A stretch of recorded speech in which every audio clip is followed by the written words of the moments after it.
Hey everybody, this is Rydo and we're back to another recording of Hearthstone. Today is Monday, May 13th. Let's re-roll this. We're gonna have to do some Rumble Run bosses. And I guess if I can maybe play as a rogue or warrior, I would get that one done. But I could also leave that one for Wednesday to re-roll again, since it's just 50 gold. Let's jump into solo adventure, as now is just our standard way of doing things, to see if there's any new date or announcement for the single player expansion. Man, they sure do stretch that out. So there's not a lot to say about this weekend. This weekend was Mother's Day, although frankly that had basically nothing to do with the fact that I only got 30 minutes of recording done. What happened was I, embraced an attempt to try and stay up late so that I could reset my sleep schedule so I'd wake up a little bit earlier. Don't ask me how that was supposed to work, because it didn't. And I vaguely recall when I first started streaming that there wasn't going to be no, generically speaking, when I first started streaming Hearthstone, there was no guarantee of me ever being consistent as far as recording schedules. If anything, I'm being consistent at starting at 5 o'clock, when it probably would get me more views if I started around 3:30 or earlier. But let's see. Yeah, that's where we're at. Saturday I did a spotlight on the original Doom, Ultimate Doom to be more accurate, so it included a 4th episode, which I'd never played. In fact, I'm pretty sure I've never played any of the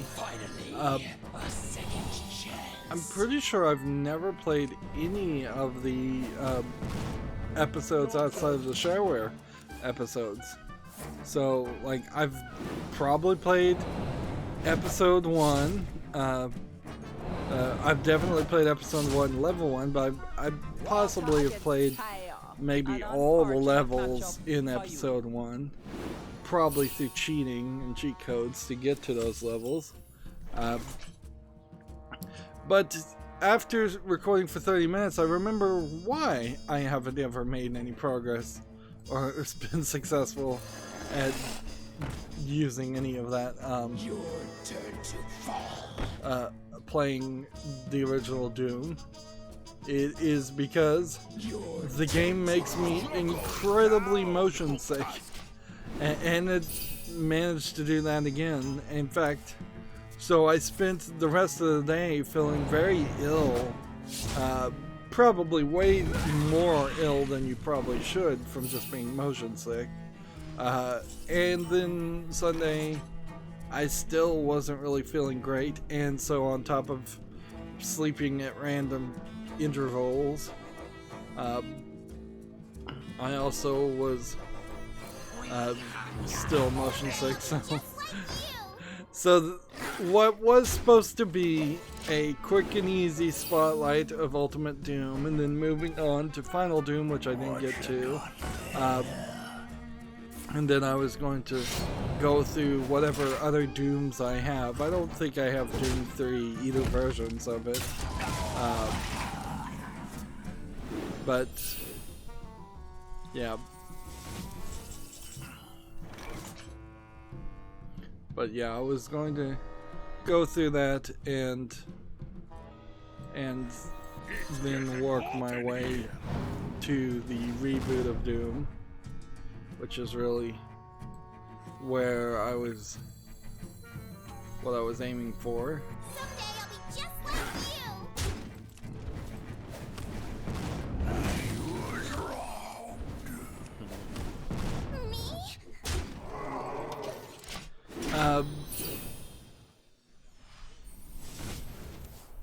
And So that's pretty much all I can say. So yeah, I did 30 minutes of Doom in 2 days and failed miserably at fighting insomnia and trying to get a sleep schedule that's consistent. And was ill.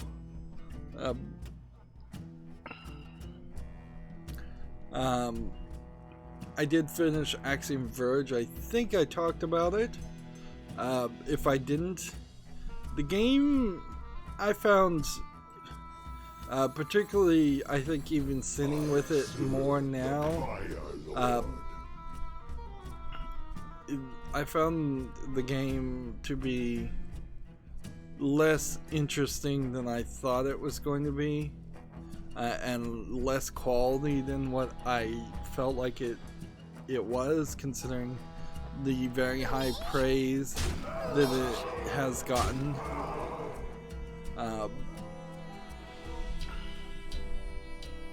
If this could do 2 damage, I could hit that, but I guess we'll just do this. And then end the turn.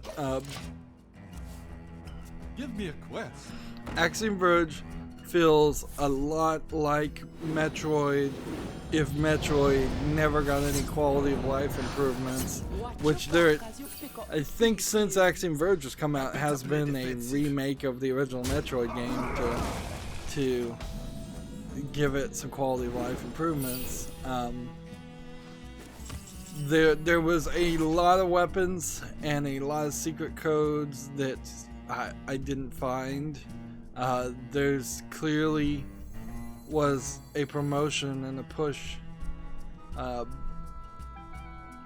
to make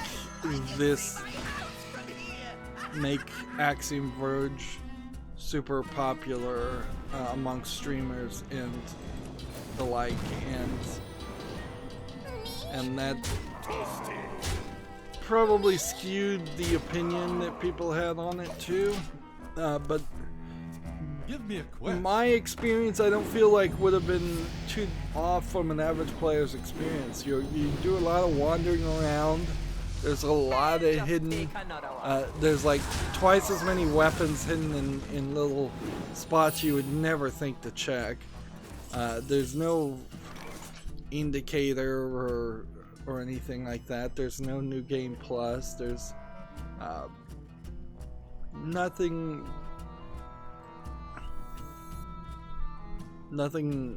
on that level. Knowledge is power. And I would also argue that there's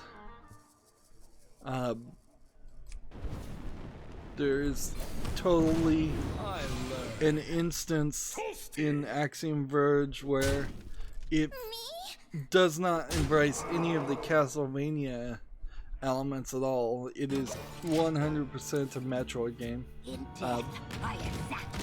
I managed to watch a speedrun of Symphony of the Night, Castlevania Symphony of the Night, and looking at that game, I'm like, yeah, that's what I expected Axiom Verge to be, with RPG elements and items and usable consumables and things you sell at a store, and there's no store in Axiom Verge.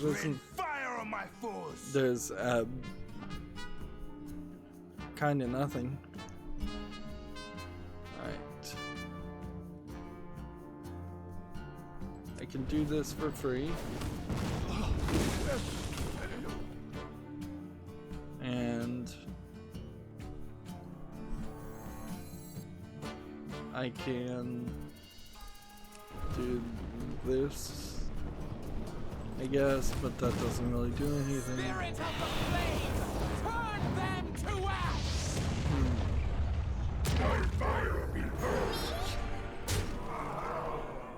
And then in the turn, I guess. I also felt like Axiom Verge was going to embrace more of an H.R. Giger appearance, when really the creator just leaned on that for one specific, like a handful of specific characters, and then the rest of the world looked very tile based. And in all honesty, I think if Axiom Verge came out today, it would not catch anybody's attention at all. Just because of the huge amount of competition that has come out since then. Dead Cells being a prime example of that. Thank you.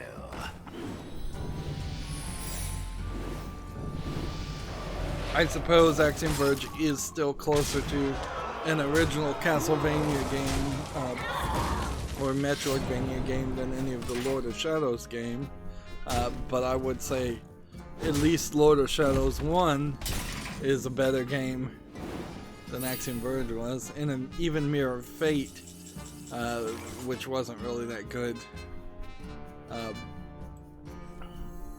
I don't think was that level of quality. Alright. Starlight.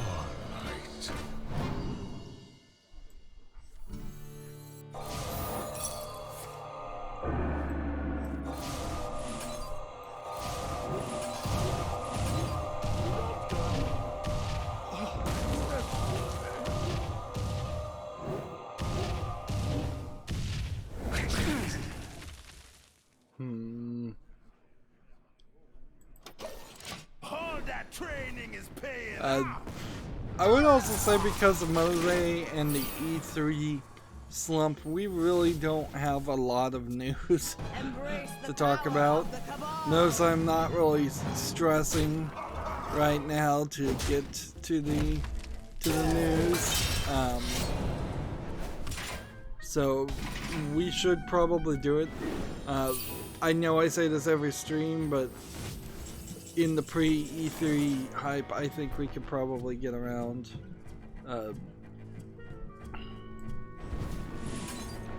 We could probably get. Let's see. Let's hold on to this one and then just play this. If this one did 2 damage to a minion to start with, that saves us some frustration. If we play one of these and see if possibly that gets us down to the point where one of them only has 1 life.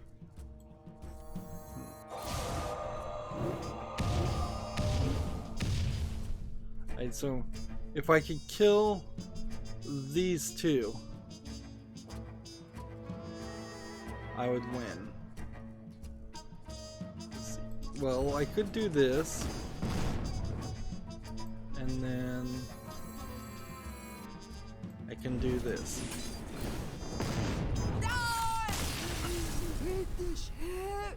So yeah, there's not a lot coming out to pre-E3.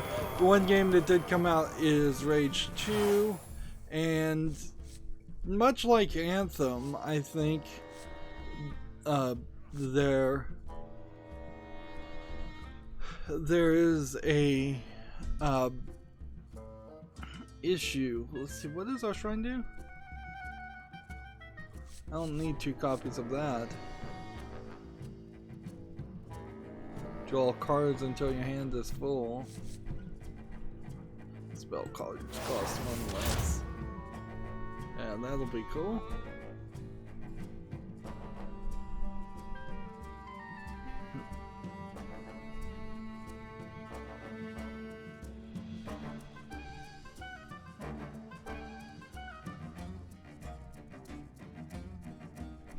I'll take this and we'll play.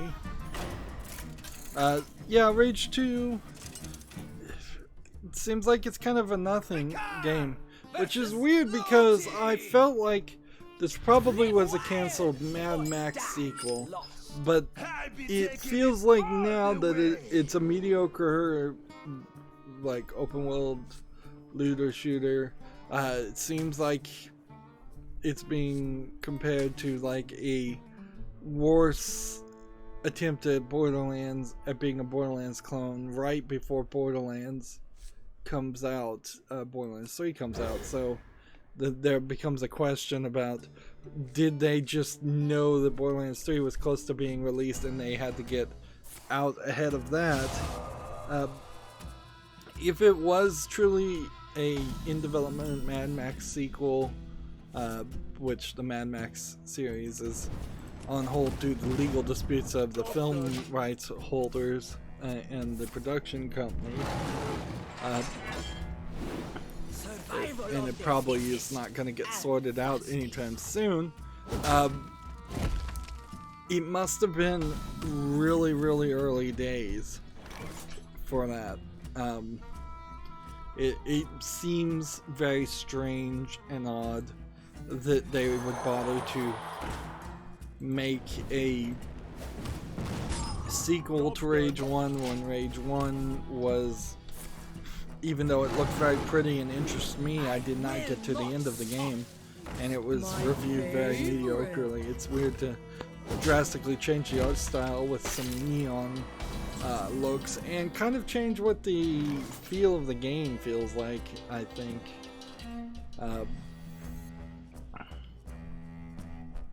So yeah, I find that strange, to say the least.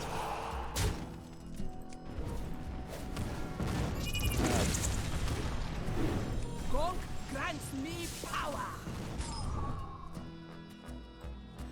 I can taste the mana. So yeah, sorry, I'm getting quiet. But like Anthem, very little advertising, very little publishing. I did not know until a couple days that Rage 2 is coming out this week, and this is part of the problem of the hype train advertising idea that they push, where it's like they're telling you to save a date months and months earlier, and you're just not going to save that date when there's a new game, like a new AAA game coming out nearly every other day. This guy is getting a ton of armor. Job's done.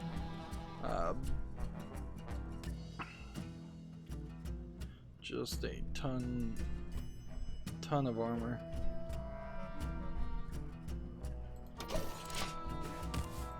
And yeah, so since I'm off, since I don't pay attention to these hype train articles most of the time, I don't know when games are coming out. And the only thing that would make me know games are coming out is either a actual news story or controversy. I think Bethesda tried to court some controversy by, like, insulting a Forbes journalist in a tweet and being snarky. I don't know if there's really any news there to actually talk about.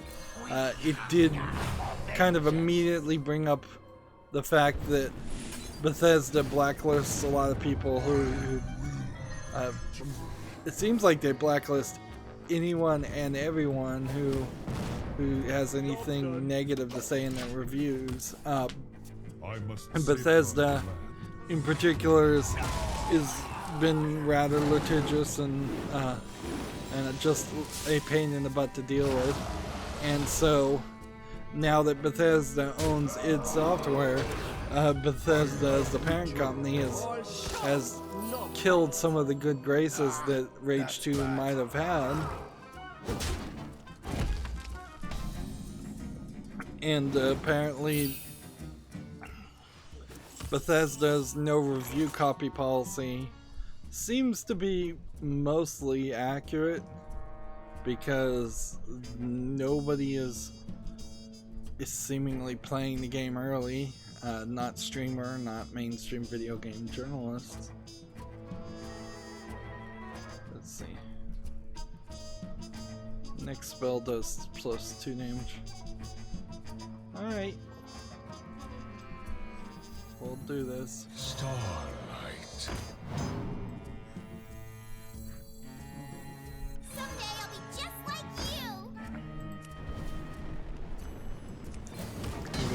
H2's here, but Job's done. doesn't kind of matter. I was thinking certainly that I might go back and try and play Rage 1. I'm pretty sure I own that game on Steam. And I may get around to doing that eventually, but the pressure valve has been released, or perhaps it is automatically released the pressure itself by the fact that Rage 2 is out and it wasn't a huge success. Hero powers also talk to adjacent minions. Right. Do I want to do this? Or do I want to do this? I think I want to do this. Apparently I did not overkill anything. Job's done. But whatever. So we had some stories left over, and I will say over the weekend very few good games came out, and I was pretty excuse me, I was pretty heavily filtering out games to look at. So even though we have games left over, I think from Friday, I filtered out a bunch of them that were just, you know, bad, low effort games. I feel like in particular, as I was looking at games this morning, there's gonna be more and more a tendency for me to show cheap Chinese games versus other cheap low effort games, and I don't want to fall into accidentally forming a narrative that I'm unintentionally not trying to do. Let's go back and see what the victory was here. Rogue or Warrior? So if I can pick a Rogue or Warrior, if that's one of the options. No, I can't.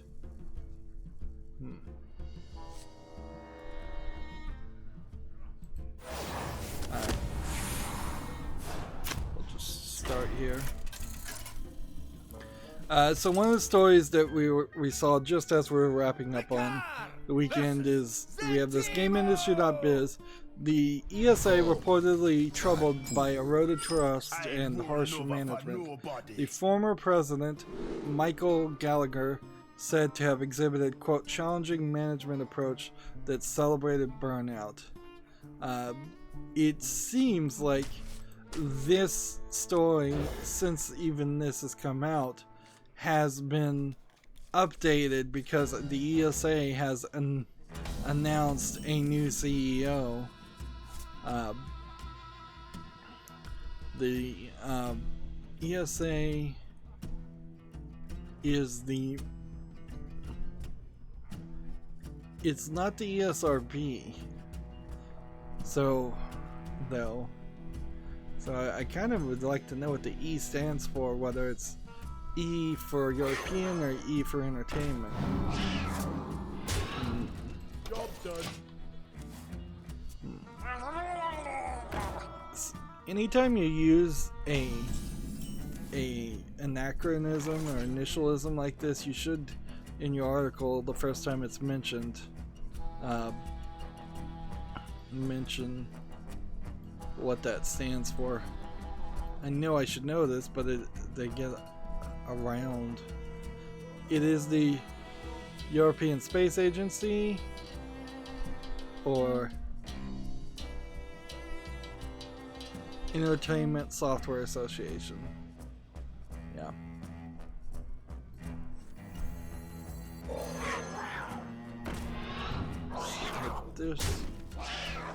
This Job's in done. the turn.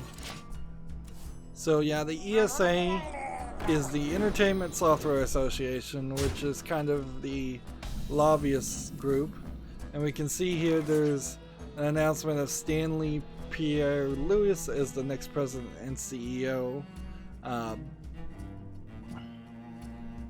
So the ESA has, I think, a pretty close connection to the ESRB. I think that, for lack of a better explanation. I think they're close to parent companies.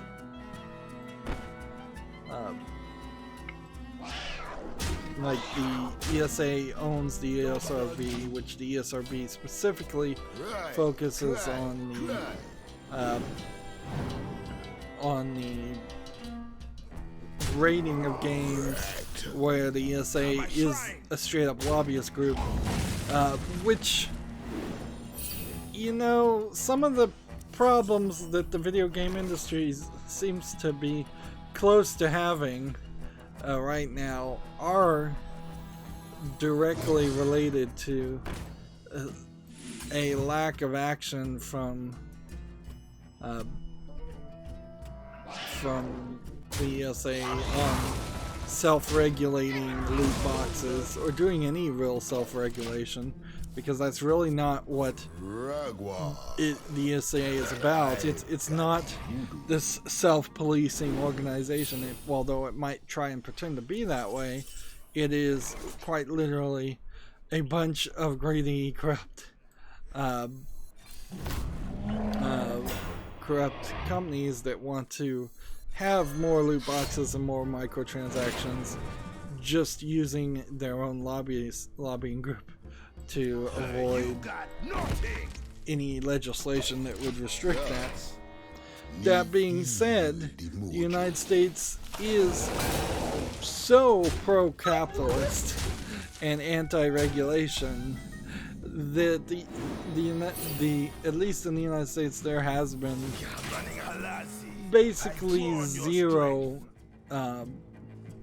legislation or regulation.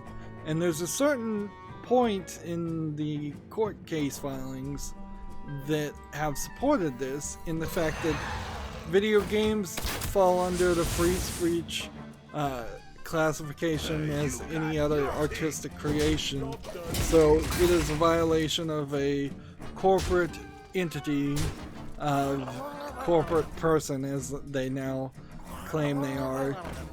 It's a violation of the corporation's free speech to try and restrict them in any way. The only thing I think that will pass the muster in the legal perspective of it is if you are to regulate. So you could say, for instance, all games rated M for mature should be limited to people 21 and older, instead of what M for mature is kind of 17, 18 or older. I'm not even sure if they put a real age on it, but the age is kind of lower than what you would think. And you could also require all game stores and places that sell video games to check people's ID for certain rated games. But you can't say that specific games or specific contents in games can't be allowed. If somebody wants to make an adults-only game, for the most part in general, they can make an adults-only game. It is only been the storefronts, not the ESA, storefronts like Walmart that have taken it upon themselves to say we're not going to have any adults-only games in our stores. Which, frankly, I wouldn't be surprised if, give it a decade or two, that Walmart backs off of that, because they probably are losing a decent amount of sales for adults-only content in their stores. That being said, Walmart's open floor plan does not work well for trying to sell those kind of products.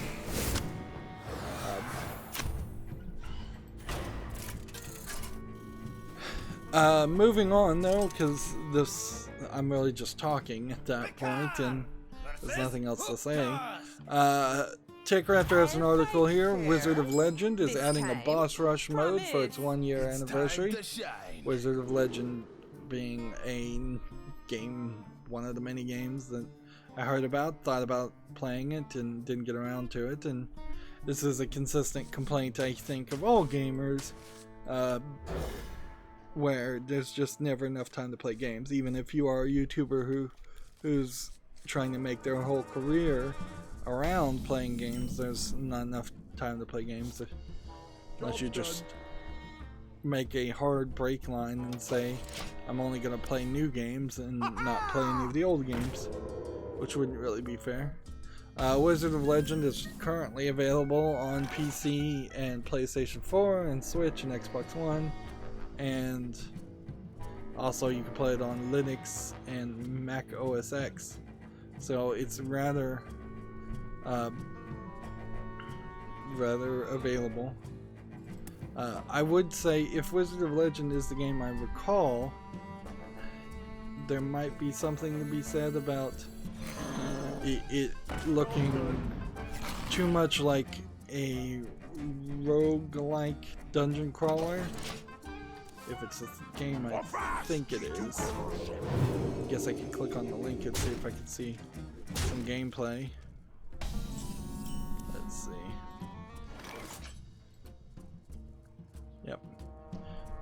Yeah, it's Wizard of Legend is a spell-slinging, fast-paced, top-down roguelike experience. The people really did like it. It's particularly when it came out, though, there was quite a few games that look like this. Now it's kind of died down, and we've seen less of games like this. This is the kind of game that probably is still on my fall list if it's not on my wish list. And it goes to show that there totally is this experience you can have where you're They're on to us, boys. where you're you probably would do better to give it a little bit of time and decide whether or not a game is worth playing. Wizard of Legend, reviewed by TechRaptor, was only given a 7.5, and they say that is very good, whereas I would argue a 7.5 is not really that good.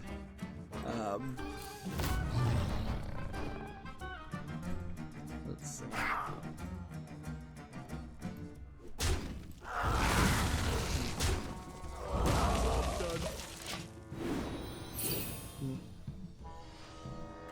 The con that TechRaptor has for Wizard of Legend is a lack of environmental and enemy variety.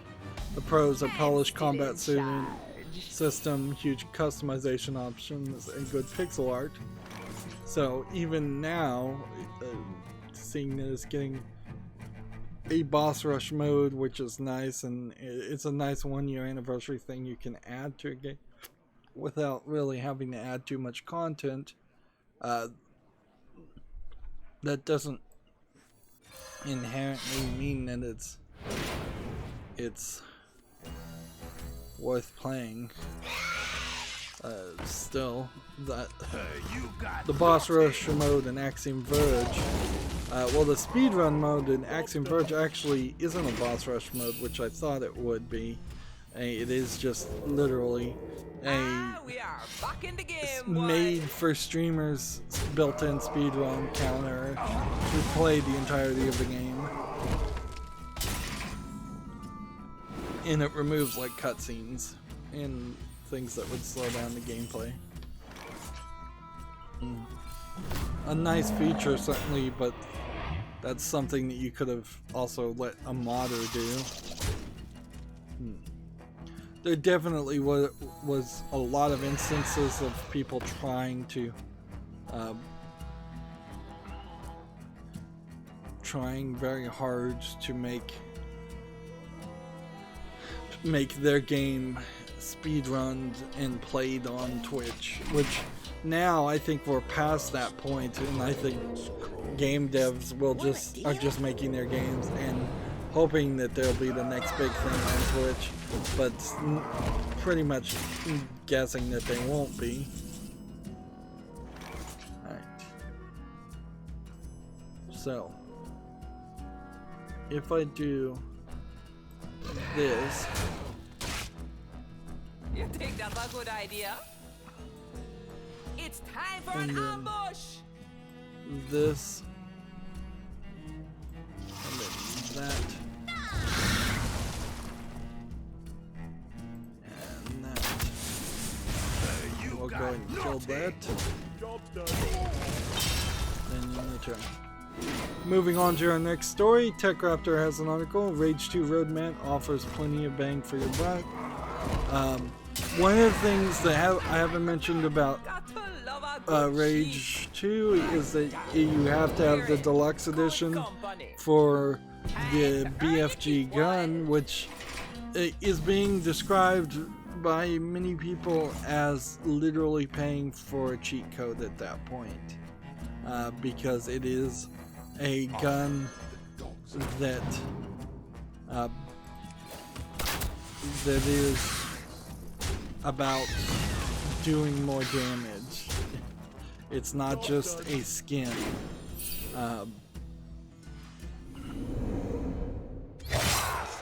So yeah, that's a potential frustration that Bethesda has embraced and added to their game, and more drama around their game because like people aren't gonna talk about it.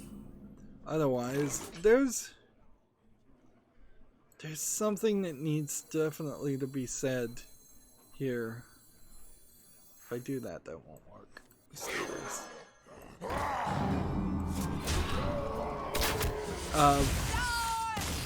There have been several games that have come out and just been mediocre, or they've at least been reported as being mediocre. I think it probably is fair to say that they have been mediocre. Alright, apparently drawing 30 cards while playing it in the other in solo mode does not count. I wish they would explain those daily quests better. Like Far Cry, the latest one, just kind of a mediocre game. Crackdown 3, kind of a mediocre game. This is really the year of mediocrity, if it's not the year of bankruptcies, which it certainly is still staying within that theme too. And I think there's a good chance we may see a lot more shutdowns and bankruptcies now that the US-China trade war has escalated once again. The Dow, as we speak, is down 600 points, so we need a rogue warrior victory. So, like, how does that specifically hurt a video game developer? Well, it will be market access issues, which video game developers have been having consistently, so very little would probably change there. But it would also be, if discs are actually being produced in China, it may be a lot more expensive to produce the plastic CD DVD cases. It might be more expensive to produce the discs. It might be more expensive to print the inserts. It might be more expensive to get any little swag toys. That being said, like many other industries, it seems like you could and many companies may already have shifted a lot of that production work to countries like Mexico. They're certainly not going to bring it into the United States. Quite frankly, unless the United States embraced a full isolationist attitude, there will always be poorer countries unless the US actually becomes the poorest country in the world that makes labor cheaper. And from a top level CEO perspective, they always want to reduce labor, even if that's not really even a concern.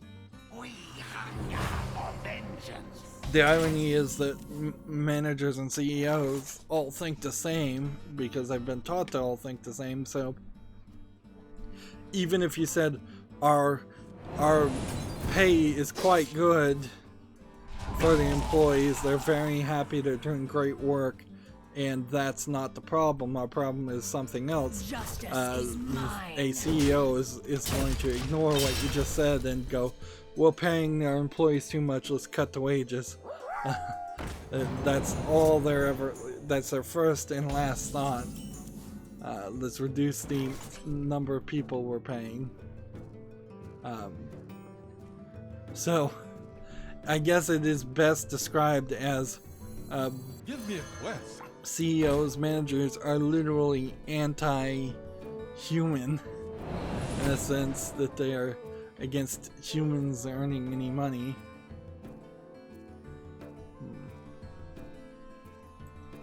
Costs 3 less. Then do this. Aw, I did that wrong.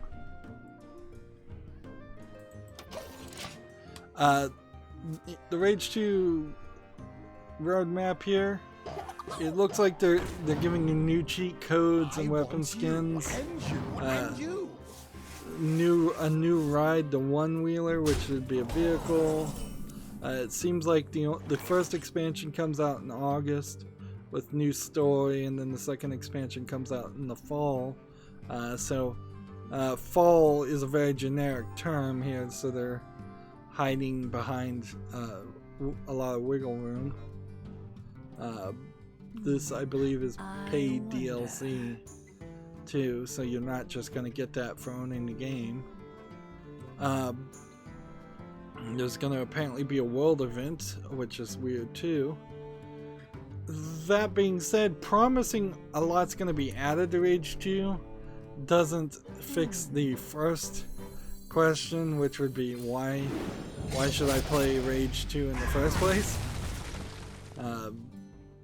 Yeah, and until that question is answered, you can promise the moon for what most people would care.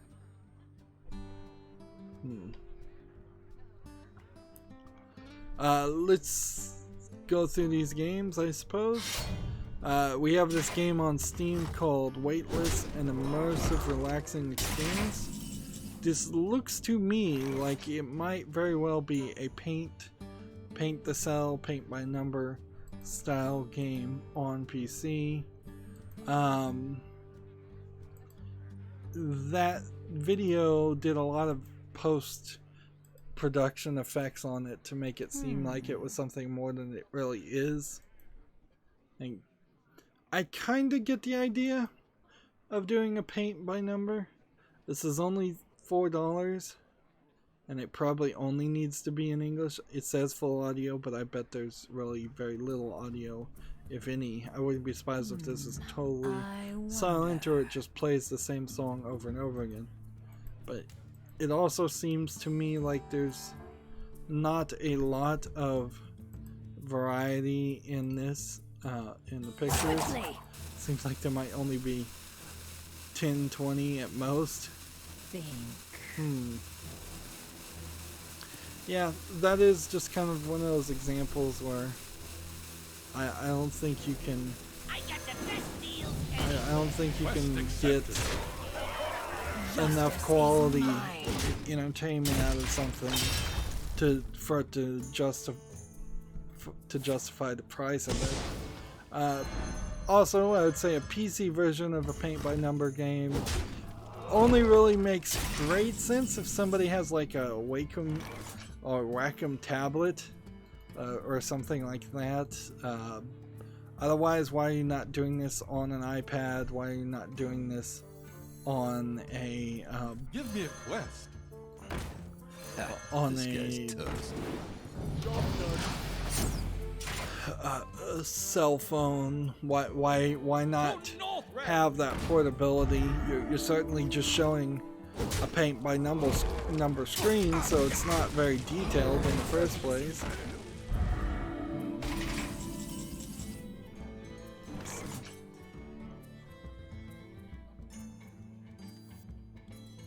I got the best deals anywhere. This guy has charge, so sending that guy back was probably a mistake. Gamatsu has an article here. Fishing Spirits Nintendo Switch version announced. a console version of an arcade title due out on July 25th in Japan. I guess Fishing Spirits has never come out to the West because I've never heard of it. If we click here and can't see much about it, frankly. It looks like it is a very unique fishing game. See if we can see this picture. It seems like the arcade is a square machine with a monitor in the middle, and you're fishing with actual physical fishing rods. Yeah, looks like it's a rather big game too. So yeah, it'll be interesting to see how that turns into a Wii game.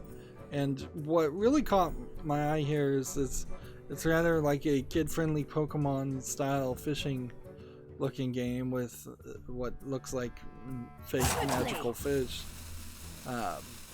So I don't know how that converts. It's probably super simplistic though, in all honesty. Ha, this guy's toast.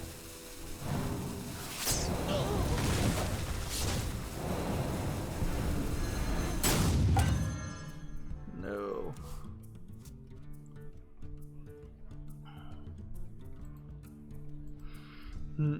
I am still very much on the hunt for a fishing game that's good. Not particularly on the Wii though, or the Switch. Man, I'm still thinking of the Wii. The fact that the Joy-Cons still act so much like a Wiimote, it really has blended both the Wii, the Wii U, and the Switch all into one unit in my mind. Okay. Let's see. We'll do this, to do this, Ha, this guy's toast. to do this, to do The this. Brotherhood shall prevail. Justice is mine.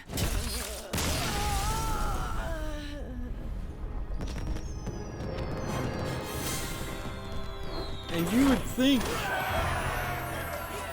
with... Now I just need to draw cards, so I'm just going to play Paladin. Which Paladin do I think would win more? This was the Paladin deck that was winning a lot, so let's look at this. You'd think that'd be the end of fishing announcements for one day, but Gamatsu has a article here.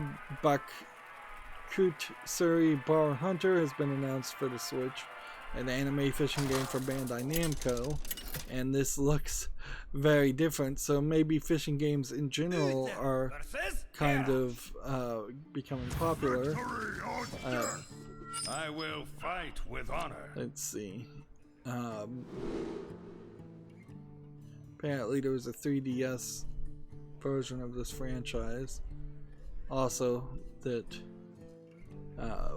worked. Let's see if we click here. Of course, every time it says you can read more about it, it takes me to a Japanese specific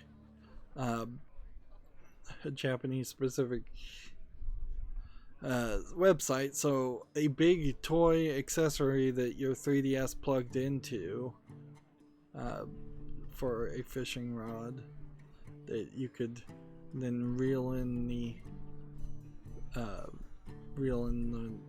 line. So yeah, it's probably not a coincidence that two fishing games would come out at the same time. More than likely, this is in part direct competition of two developers who knew the other developers were going to release a fishing game, but also possibly that people in Japan are big into fishing games right now. Yeah, I think it's relatively safe to play this on the first turn, although maybe stupid. Let's see. Okay,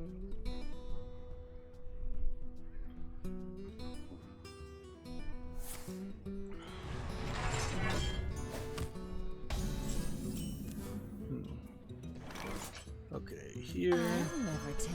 here, there, and then return. Epic Games on their Twitter on May 11th tweeted, "We are still working through our Uplay integration issue and will temporarily disable new purchases for all Ubisoft titles. We apologize for the inconvenience and will provide an update when we have more information." This was May 11th, today is May 13th. There has been no update. May 10th is when this was first recognized. We're currently experiencing issues with our Uplay integration and have temporarily disabled purchases for the Division 2 in Anno 1800 while working on the fix. This is solely on Epic's end. We apologize for the inconvenience. So it's been an entire weekend now, and the Epic Store has been incapable of correcting whatever integration issue that they had.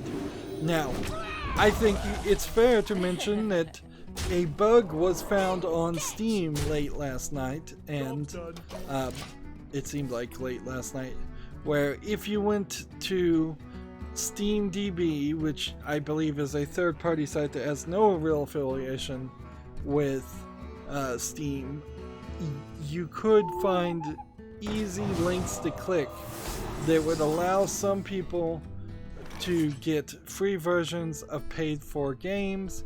The two games mentioned in the YouTube article from Sid Alpha are small indie, kind of uninteresting, in-quality looking games.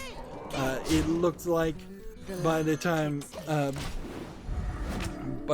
I had seen the article and it had only been up, the video had only been up for like an hour, it seems like it had already been fixed. It seemed to be some back-end issues where if you had a free version of your game, there was a way to click a link and it would give you the full version of your game. Certainly Valve probably didn't see this one coming, but it is still their fault for not having certain protections in there. But the protections post the effect seem to be fine. If anything, it got these couple of games on the trending page as Steam trading card sellers were getting the game for free and then getting trading cards, then dusting the trading cards to buy packs of more expensive trading card packs from other games, since the value was driven to like an absolute zero. It seems like the game I looked at doesn't even have trading cards on it anymore. They probably temporarily removed them. This is certainly the reason why this problem was exasperated, and it took it from just a bunch of people trying to get free games, which I can't really blame people for finding a way to click a link to get a free game. I will fight with honor. Sid Alpha was calling it stealing the game. I don't think it is quite that clear, because that would really come down to, is it reasonable and believable that what you were doing was gaining something of actual value for free, versus this just being a free offer? Like, it was only a week earlier that games were put on free intentionally on Steam. So if somebody, it's very believable somebody figured that these games were about to go on sale and they hadn't been quite announced and they were already free in the sneak release, because that's exactly what I that's what I suspected it was happening. And my very first instinct was, yes, I was gonna just go grab those games. and I don't feel bad about it. Had I grabbed the games for free, I wouldn't have felt bad about it. Had they deauthorized and removed those games from my account after the point, which is what they did, I wouldn't have felt bad about it either.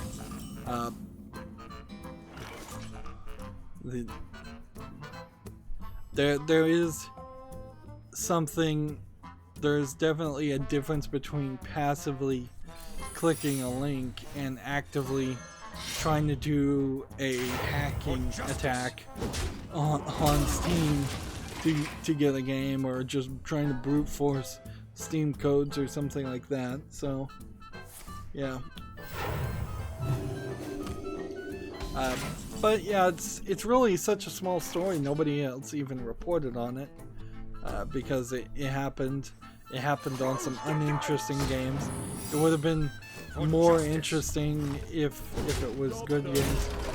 We've had stories of developers report on things like this happening, and when a game is free, they get tens of thousands extra downloads.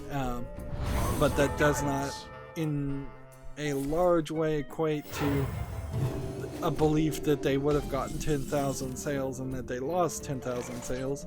Sometimes free is just really good advertising that will get you a few extra thousand sales in exchange for possibly giving 10,000 free copies to people.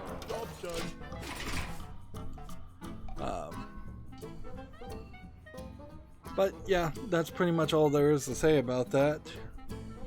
Moving on, TechRaptor has an article. The ESA statistics shed light on the gaming habits of Americans.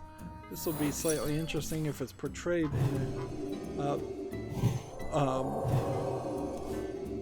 a good chart to depict all this. Man, this is too much money. 58, too much text. 65% of American adults play video games. I would suspect that would have been higher. Honestly, I think maybe adults of this current generation could still be at that somewhat low number of 65%, but by the time you get to the next generation, it should be close to 90+% as far as people playing games. It really does not make for a normal childhood experience for a kid to not play at least a little bit of video games. And even though only 65% of adults play video games, 74% of parents believe games are educational, and 90% of parents pay attention to the games their children plays, which is to say that in that statistic, probably only 10% of the people who responded were being honest.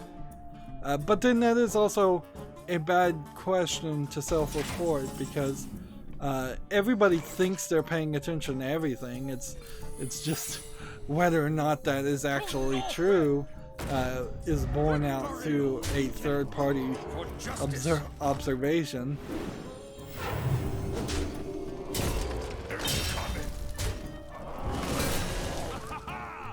I'm sure 100% of everybody thinks they're paying attention to their driving right before an accident, in a comparison to other instances.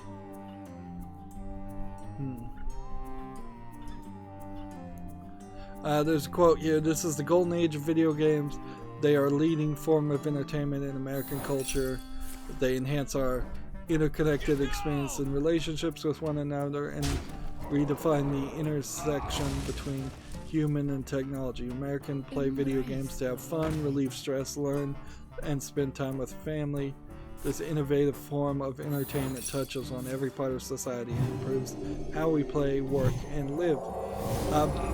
One thing I think also that's happening in later generations a lot more, and certainly did not happen when I was a kid playing video games, is the idea of it being a way for family members to interact and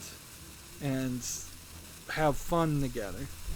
Maybe this is particularly more just a individual experience that I had with my family, but I 100% recall that neither of my parents ever played video games at all. They would never consider it, not for a second. And none of my other peers, per se, like kids my same age, slightly older than me, slightly younger than me, who would probably play video games themselves at home, none of them really played in a two-player fashion, which would have been about the only thing available for the NES anyways.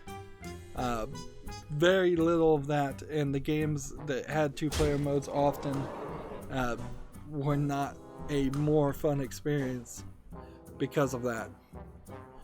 We did not certainly have things like Mario Party where you could have an entire group of people playing.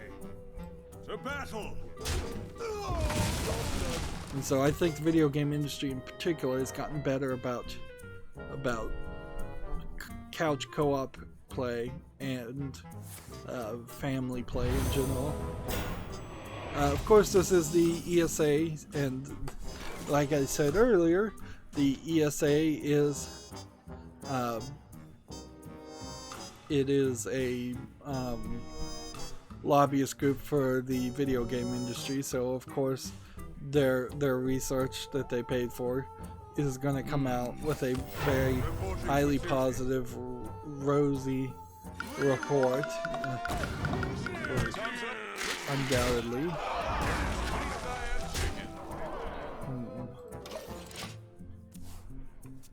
Moving on, TechRaptor has an article. The game Irony Curtain launches for the PC on May 16th, and the console versions have been delayed. This looks like this is a point-and-click adventure that I have not heard of. But it did catch my eye, certainly. Pre-orders apparently are on Good Old Games, but you can also wishlist it on Steam. This is, I guess, a bit of a hype article for a game that's not out yet. Let's see, skip through the trailer. Yep. It looks like it's a pretty zoomed in, cartoony, comedic experience, although it's not that zoomed in this screenshot.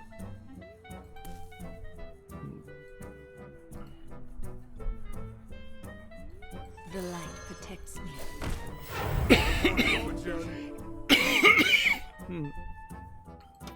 Well played.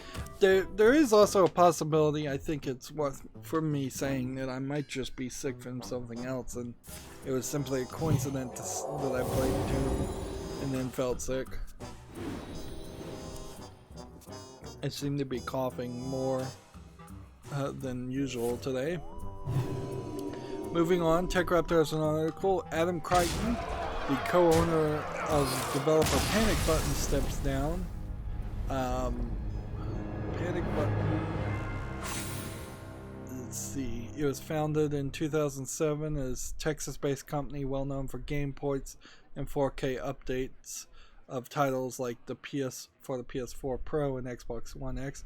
Most notably, Panic Button worked on the ports of the Bethesda catalog for the Nintendo Switch, including Doom, Wolfenstein 2: The New Colossus, and Wolfenstein Youngblood, and the upcoming Doom Eternal. So this might mean something, it might mean nothing. And with that, we are done with the America's account, so let's just switch over to the European account. Let's see. Michael Crichton, I believe, is also the name of an author, so I imagine that's not the same Michael Crichton. Panic Button is also responsible for the Nintendo Switch ports of Rocket League, Warframe, and Torchlight 2, so perhaps maybe they're getting cut out because of psionics. That doesn't make a lot of sense. Alright, well, Rogue Warrior, again, is the main thing I need to do. So let's play. Crichton worked for Panic Button since 2011, so he's been there 8 years, but he's also the co-owner of the studios. Inherently, though, I think that there is a problem with there being co-owners I will of fight with honor. studios. Your back. But he might also just be moving to start another studio. He's in Austin, Texas, so I wouldn't be surprised if he started working for Rooster Teeth or he started a new video game company. Or I also wouldn't be surprised if he's just getting out of the video game industry in general. Apparently he was the producer for Disney's Epic Mickey, which was released for the Wii in 2010. So he seems to have a list of games that he has worked on, but notably I would say Panic Button has failed to do the one thing that I think any independent studio should do, which is have their own intellectual property. Without that ownership of intellectual property, they may literally just not have any they may just not have any more work.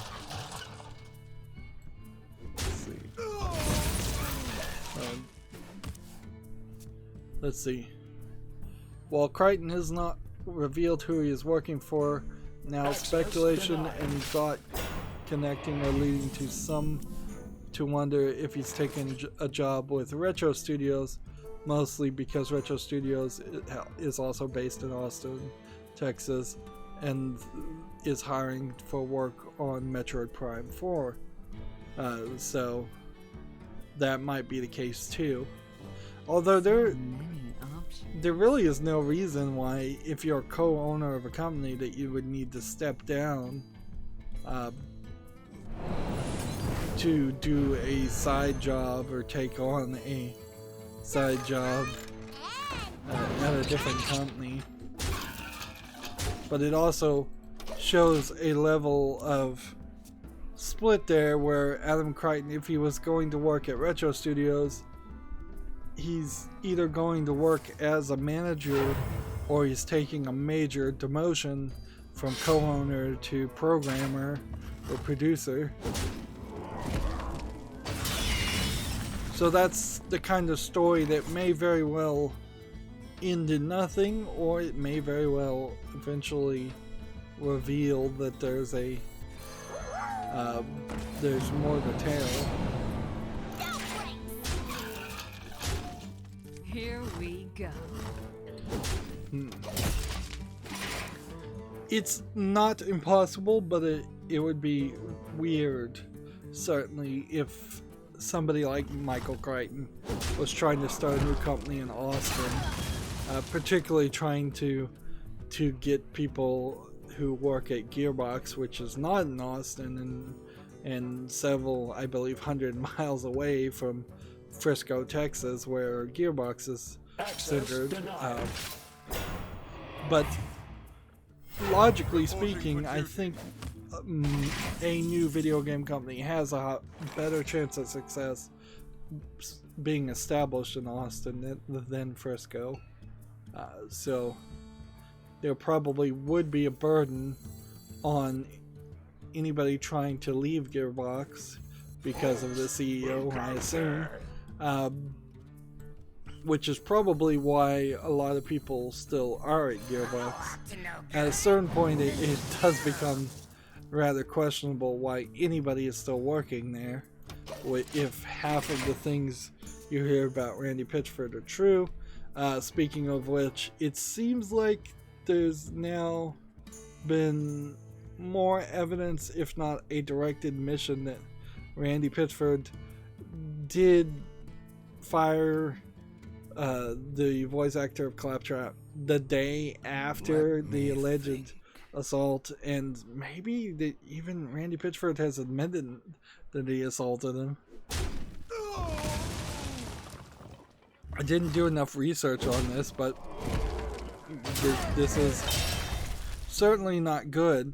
I will applaud Randy for, I guess, not posting anything new on Twitter anymore. They finally took his Twitter away, I imagine.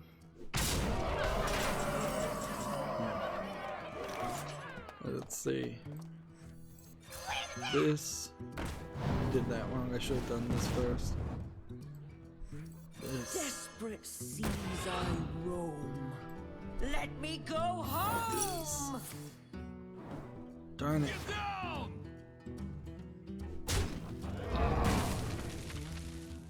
I'm gonna lose.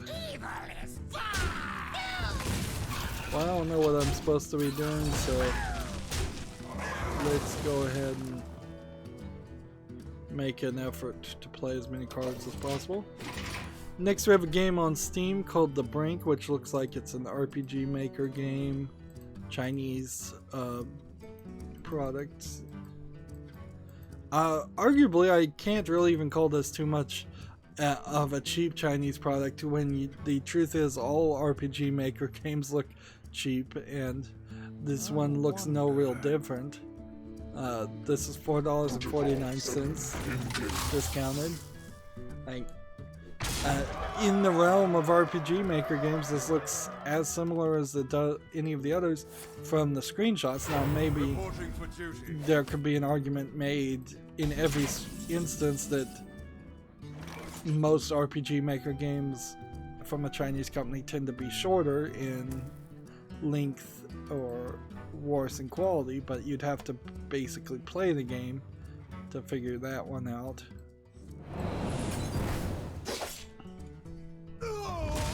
Discover spell.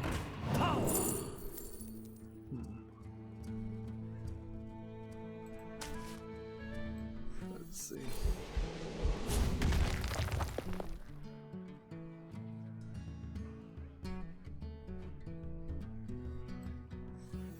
Hey, good tickets. Let me go home.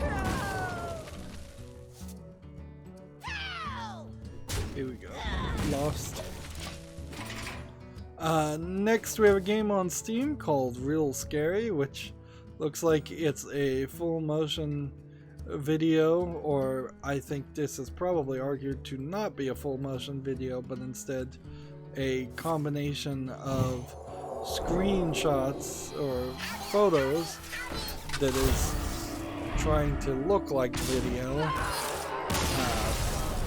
Like really bad quality, low effort game for 99 cents here. And yeah, this is what you might call a cheap Western game for sure. Just really bad quality.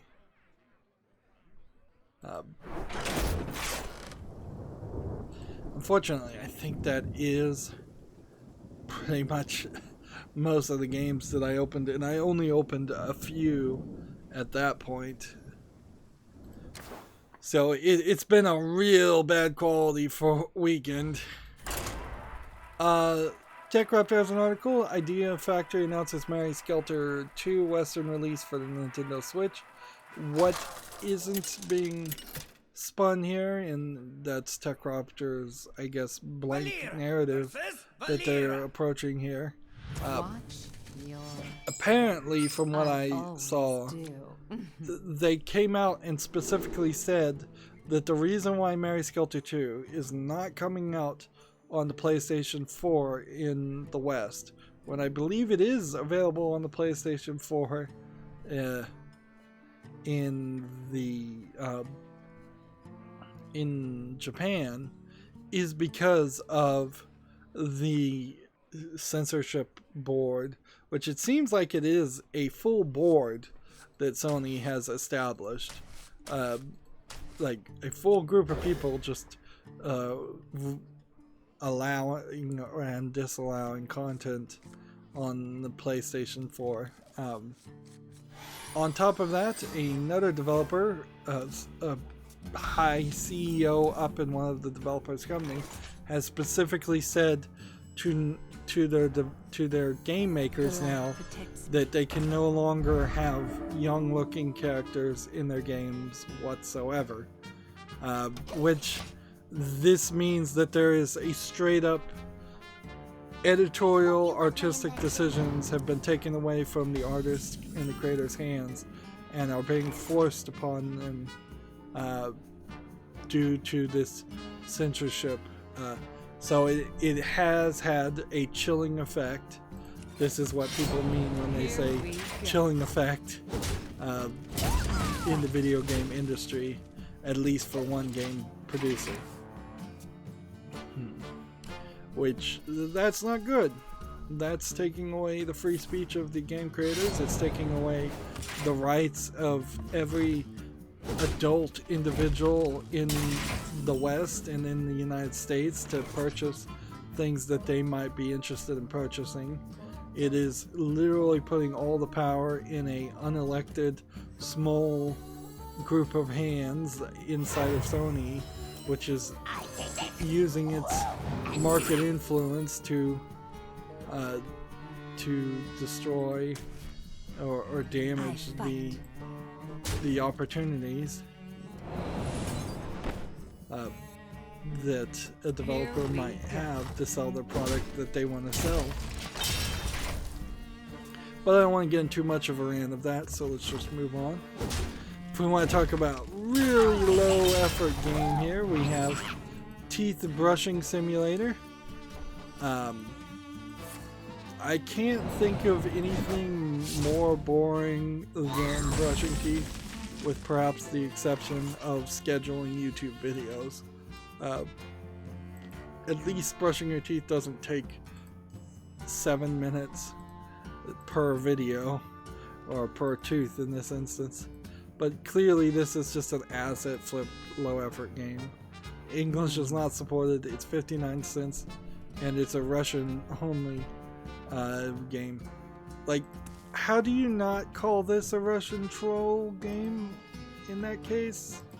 Like, is it the implication that Russians in general don't know how to brush their teeth? I don't think that to be actually true. Perhaps there's a slightly higher percentage of Russians compared to maybe some other countries that don't know how to brush their teeth properly, but I would imagine any country that has easy and readily available access to toothbrushes, most people know how to brush their teeth. And I know paying 60 cents to play a video game to learn is ridiculous, particularly when the game does not look like it would be really teaching anything at all.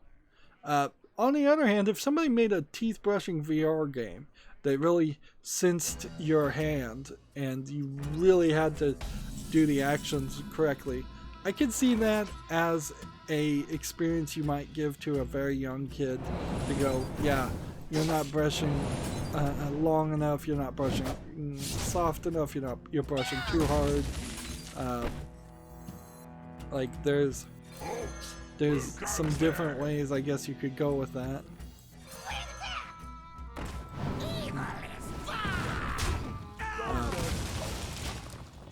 But that's not what that game was, certainly. Moving on, TechRaptor has an article here. The playing card creator Bicycle has started publishing board games, which is interesting, certainly. It doesn't really have anything to do with video games, but if they're going to move into board games, I wouldn't be surprised if some decade down the line Bicycle started publishing digital games too, but I don't know what Bicycle could really offer there other than licensing their name to solitaire games that already exist on Steam a dime a dozen. It's not like they, I think, own any copyright to any style of solitaire or card game.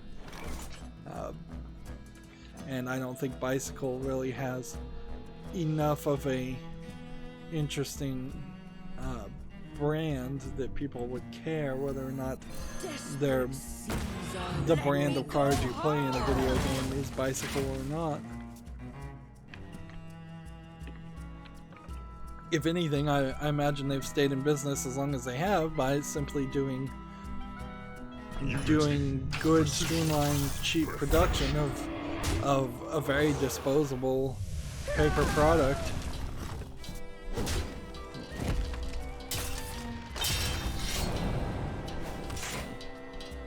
TechRaptor has an article here. There's a first Steam digital con, the Ludo Narrative Con, or Ludo Narracon, celebrates storytelling in games. It's going to be between May 10th and 13th. I guess it's already happened. It's hosted on Steam, and probably nobody ever heard of it. It's probably just a bunch of game developers that were talking to each other and streaming, because that was something you could stream. You can see now when I click on the link, it is completely gone, so it just takes me to the Steam front page. So it doesn't seem like too much came about of that. And quite frankly, making a new convention is unnecessary and terribly timed to do that right a week before E3 happens. Narrative in games is important, I certainly think, for most games, but I also would say writers of video games are like writers of anything else, in which they very quickly get up their own butt about their writing and think that they're the best thing ever made, and usually what they are just derivative hacks that wouldn't know good writing if it bit them in the keister.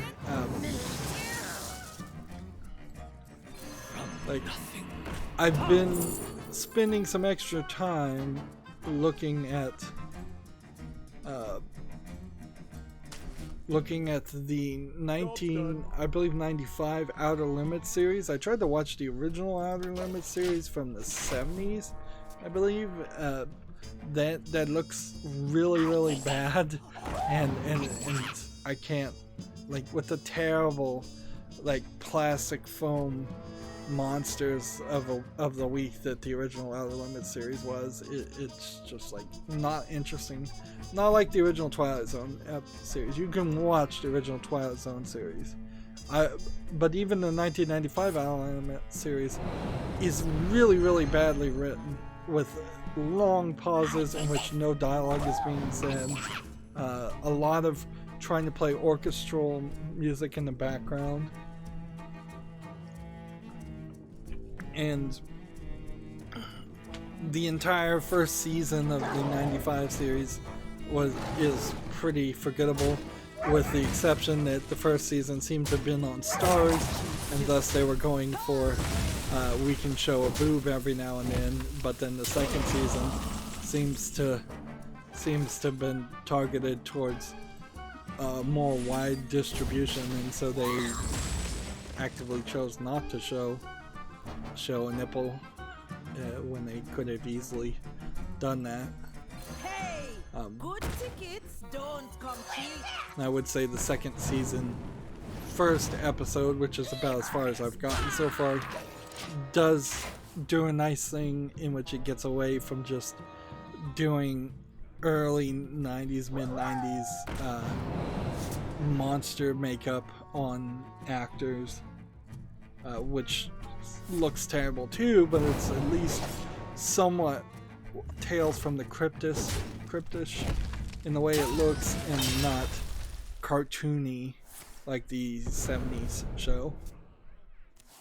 But that's very much a tangent, just to say, yeah, writing is bad. Rod Sterling, to get the writing as good on the Twilight Zone, he did a lot of work to let writers have the time they needed. He was running writing classes. He was only hiring people that he really trusted to tell a good story. And it was always with the idea of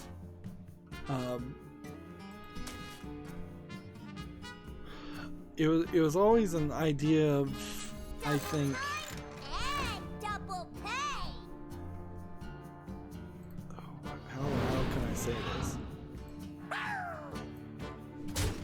With a twist in mind, like, I want you and you. instead of it trying to be a game that, instead of trying to tell us a straightforward story, feels like most of the Outer Limits stories, even in the 95, you get the setup in the first 5 minutes. You know what the setup is, how the entire story is going to go.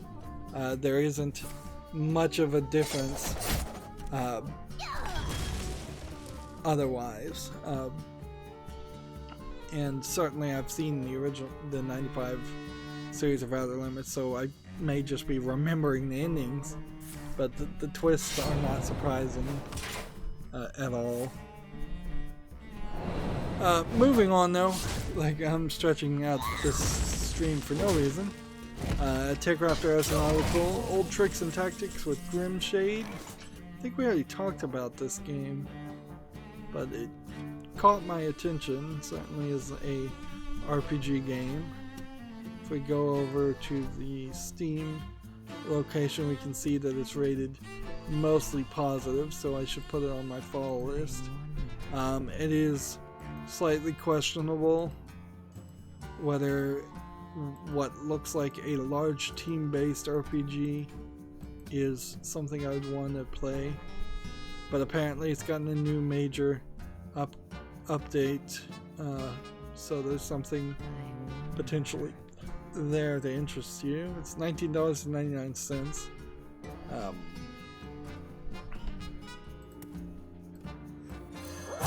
Too soon. I should have played this.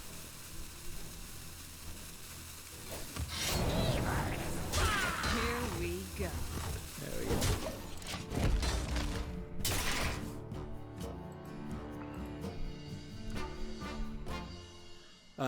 TechRaptor has an article here. Sunless Skies Vagabond update announced, new stories and more. I didn't even realize Sunless Skies had come out already. It's going to launch June 12th.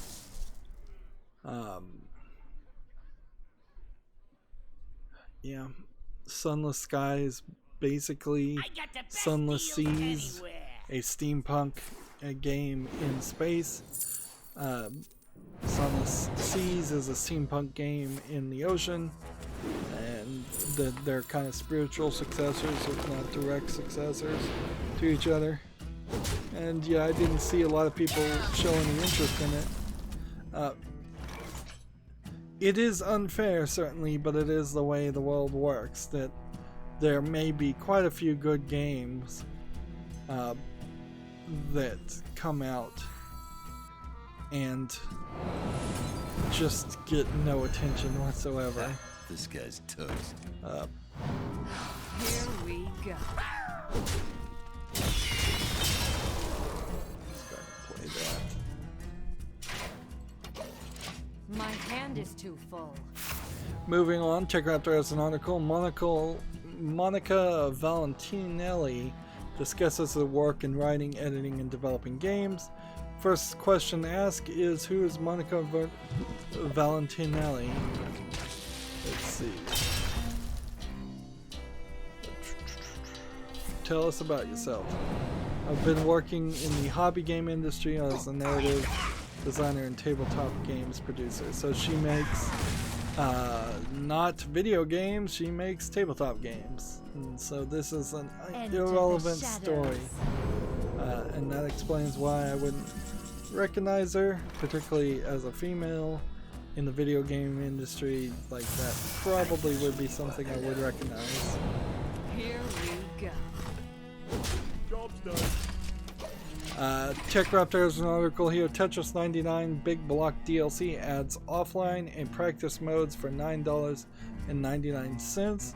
Now, I believe Tetris 99 is free, so they're effectively asking you to pay for the game for $10 after it's been a pretty large success. So everybody gets a taste of online play, which is the main thing. This is a battle royale Tetris game, but if you want to play big block or offline and practice, you're gonna pay for free. So what is big block mode? Let's see. Marathon, practice your skills and CPU battle.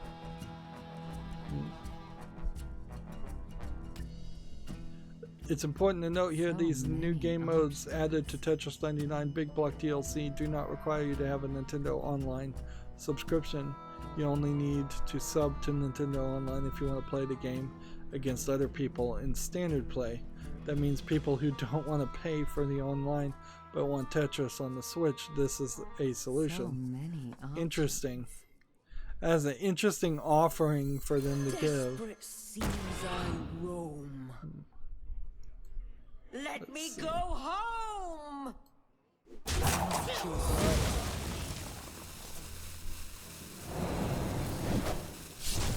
Here we go.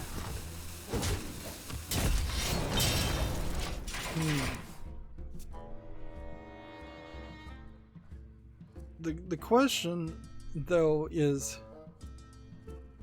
Big Block Mode, is that just the name of a name of the DLC? Because it doesn't seem like there's a change in gameplay.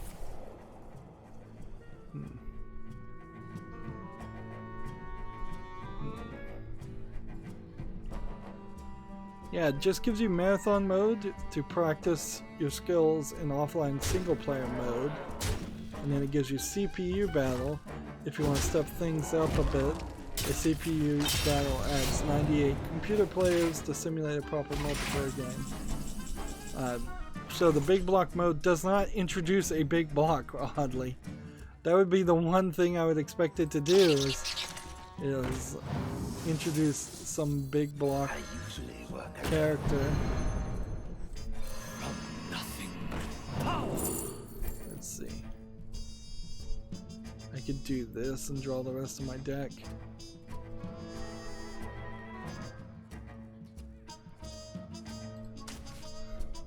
That'll be crazy to do, but whatever. I'm out of cards. That mode, though, is actually very helpful, particularly, but the problem with it, I would see, more than anything else, is that it requires some kid with a Switch to convince their father to type in the credit card information, or maybe you buy a prepaid like Visa or something just for $9.99, assuming it doesn't require tax. It still requires to go through that purchase process to buy the game, to just then avoid the two things that you probably are trying to avoid more than anything, which is paying to go online on the Switch and putting a credit card into the Switch. So it's questionable how many parents would really take that offer up just so then you could play practice and multiplayer, but still in that scenario you wouldn't let the kid play online against anybody, which is still the main thing you would want to do in Tetris 99. So it seems like it's a odd offering that very few people would satisfactorily get anything out of. Moving on, we have an article here from Komatsu, and this is big news. The marvelous president's Harukai Nakayama steps down, and he's being replaced by Suichi Motada. Now, I could speculate, tinfoil hat here, that this is because of the developer of Senran Kagura, who worked, I think, in part with Marvelous, leaving and being upset that Marvelous is following lead from PlayStation and censoring the games, the Senran Kagura games in particular. But more likely than not, unless this article goes in further detail, this is probably somebody who was the CEO when he was 75. He was made the CEO, because that's the tendency in Japanese companies, and then you then work until you're like 80 and then you retire. So I would not be surprised if this is simply a matter of he is aged out and he is possibly sick, and they don't ever admit that anybody is ill in Japan. And heck, I don't think they announce the true reasons that people die half the time in Japan. So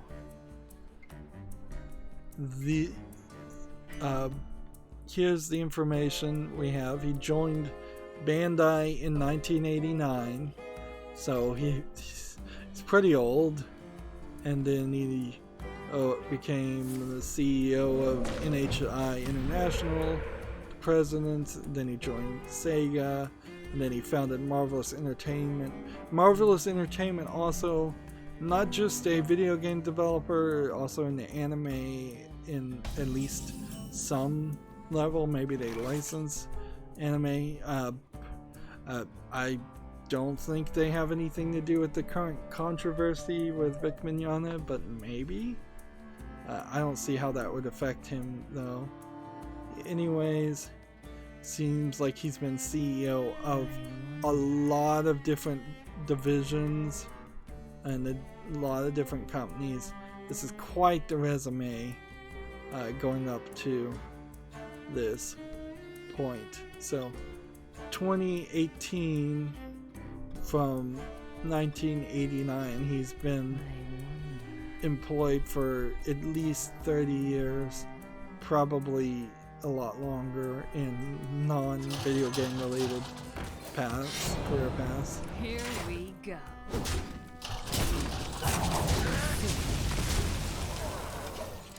Let's see. In comparison, Suichi Motada, the vice chairman who's replacing him, started working at Nomura Toy Limited in 1978, so he's not a spring chicken by any means either. There seems to be no real reason here. It was done at the annual meeting of shareholders, so that seems like that's pretty planned and pretty scheduled, and if there are behind the scenes reasons, which there always are, they probably are not important enough to be public information or reported on, depending on, I guess, your opinion on how much information should be reported to the public. Here we go.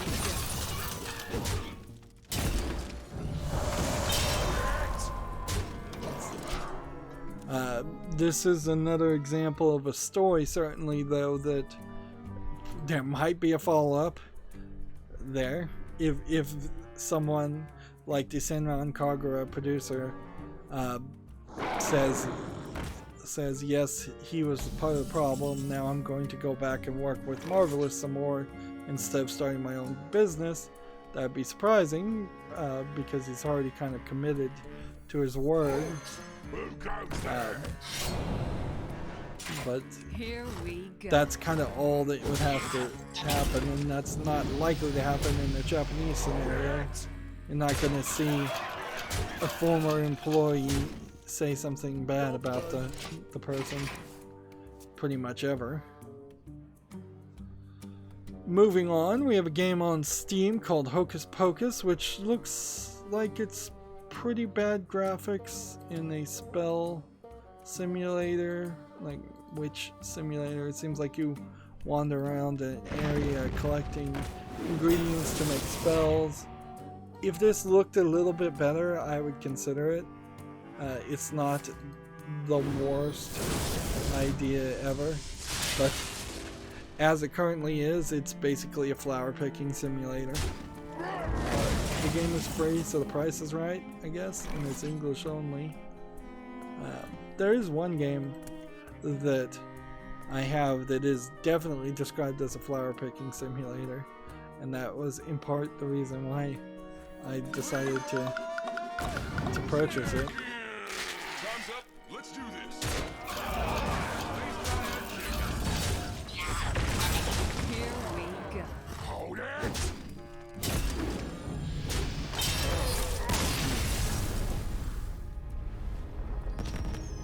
We're making decent progress today, and I'm not particularly frustrated. And, you know, yeah, I think that is the end of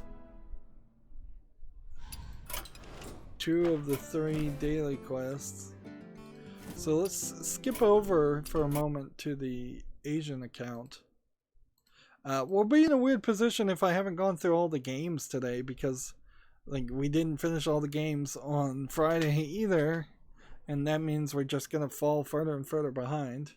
So while this is happening, we have a game on Steam called Jinxed, which to me looks like it's a kind of ugly, kind of nicely designed VR. I see it's tagged VR. Park ride experience, kind of like an on-rails game, but maybe not an on-rails shooter. It seems like it's just an on-rails roller coaster ride. So $7.98. It's probably not worth it, but it's asking just the average price for a VR game. It's not going extremely expensive. If you've already been committed by buying a VR headset, this may not be the worst choice, but it certainly wouldn't be the best choice either. Okay, we need Paladin or Warrior Victories and then Murlocs. So we'll come over here and play Paladin. Since Jinxed is a VR game, I don't have to really deal with it. Though, next we have a game called Home that's rated very positively. Feel good walking simulator experience in which you create your own poem and music, embark in the poetic and musical heartwarming journey about what home means to you. This, to me, seems like this is a asset flip game that somehow has convinced a lot of people to rate it positively.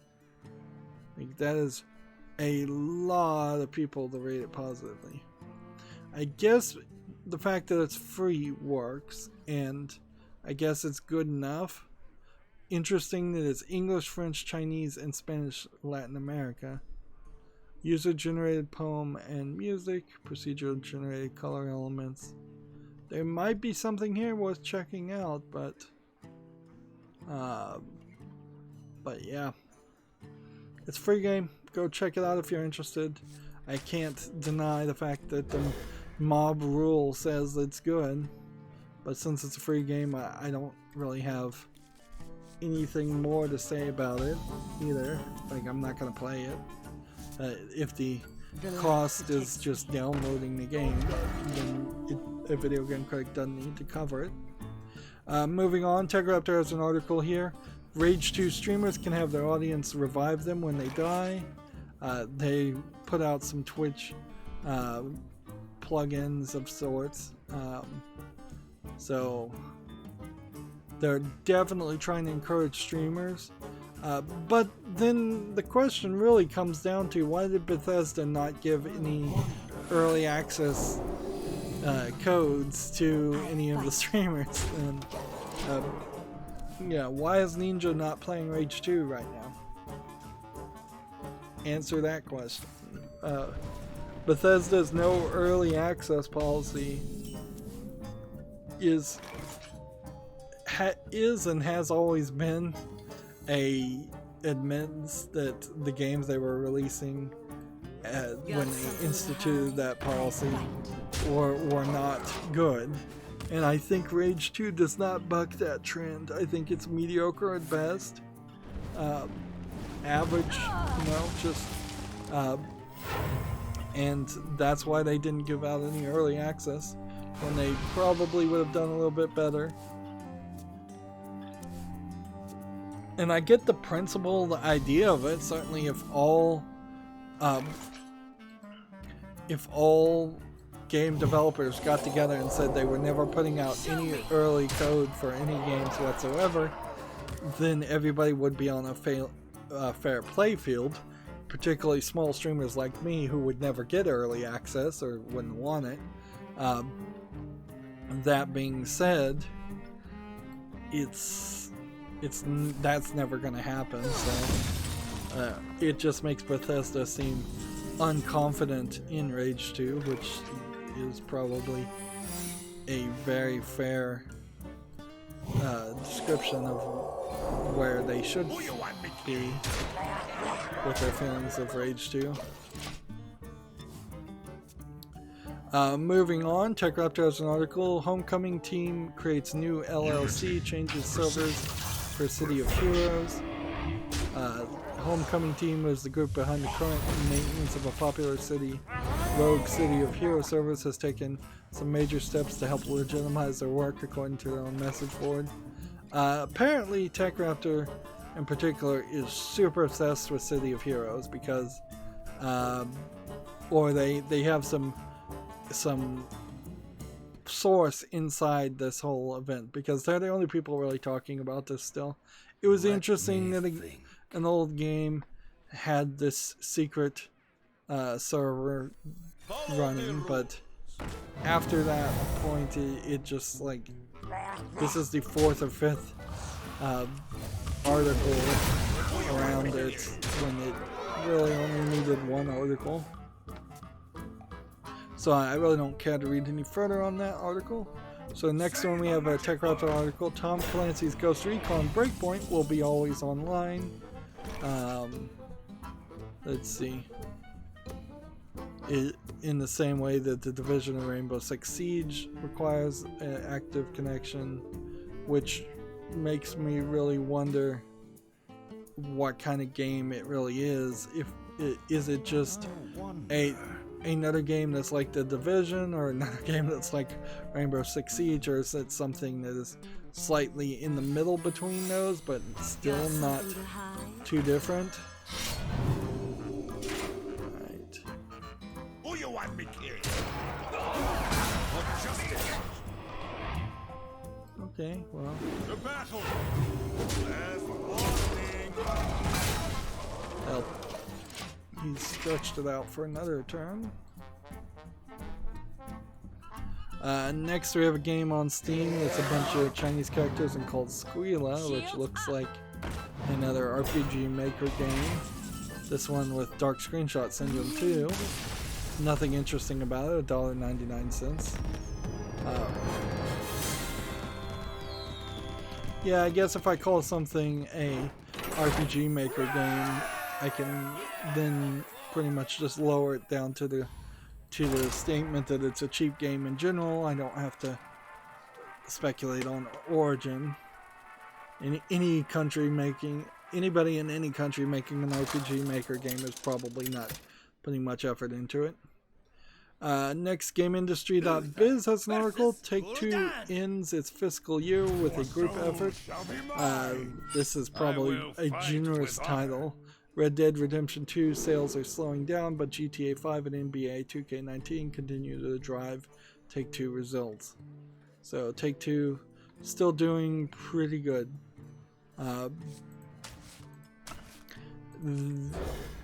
The Saints Row the Third game, it has come out for the Switch, and I was watching somebody play that, and you know, really reminded me and encouraged me that I probably don't ever really need to play the Saints Row series. In retrospect, maybe I'd get around to it, maybe I wouldn't. It would be a large commitment. I'd have to probably want to play Saints Row the 3rd or Saints Row 4, the most recent GTA game. I'd probably want to spotlight some of the previous GTA games. I do have Bully, and Bully is also a GTA style game, so there's an argument to be made that may be the only GTA style game I really should play just because I already have it. But a lot of these open world crime simulator games are generic and they don't really offer much. Got something to hide? Moving on, TechRaptor has an article. Sega hardware manuals and technical documentation library has been uploaded by a preservation group. I believe this is probably more than just things you would get from a manual from end ownership. This looks like this is stuff that you probably would only see if you were a certified Sega repairman or at the facility developing a Sega Genesis device.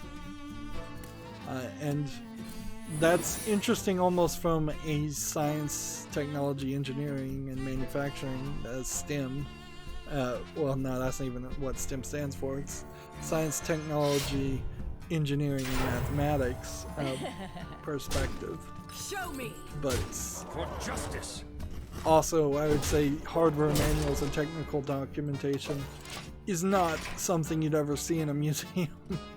Unless you're looking in the private, not for public display collection, because it would just be boring. And how you built a Sega Genesis is nowhere close to how you would build a PlayStation 5 or Xbox 2 or anything that's modern. Show me. For justice. Let's see, moving on, Gamasutra has an article. The Australian Labour Party wants to restart the Interactive Games Fund. Australia, very conservative in a lot of different ways, but particularly kind of anti-video games. So it appears either for genuine intent or political gain, the Australian Labour Party has pledged to reintroduce the Australian Interactive Games Fund. If voted in during the country's upcoming elections in May 18th. Let's see. The Interactive Games Fund, I recall, was running and funding games development in Australia for at least a couple years, and then it got cancelled.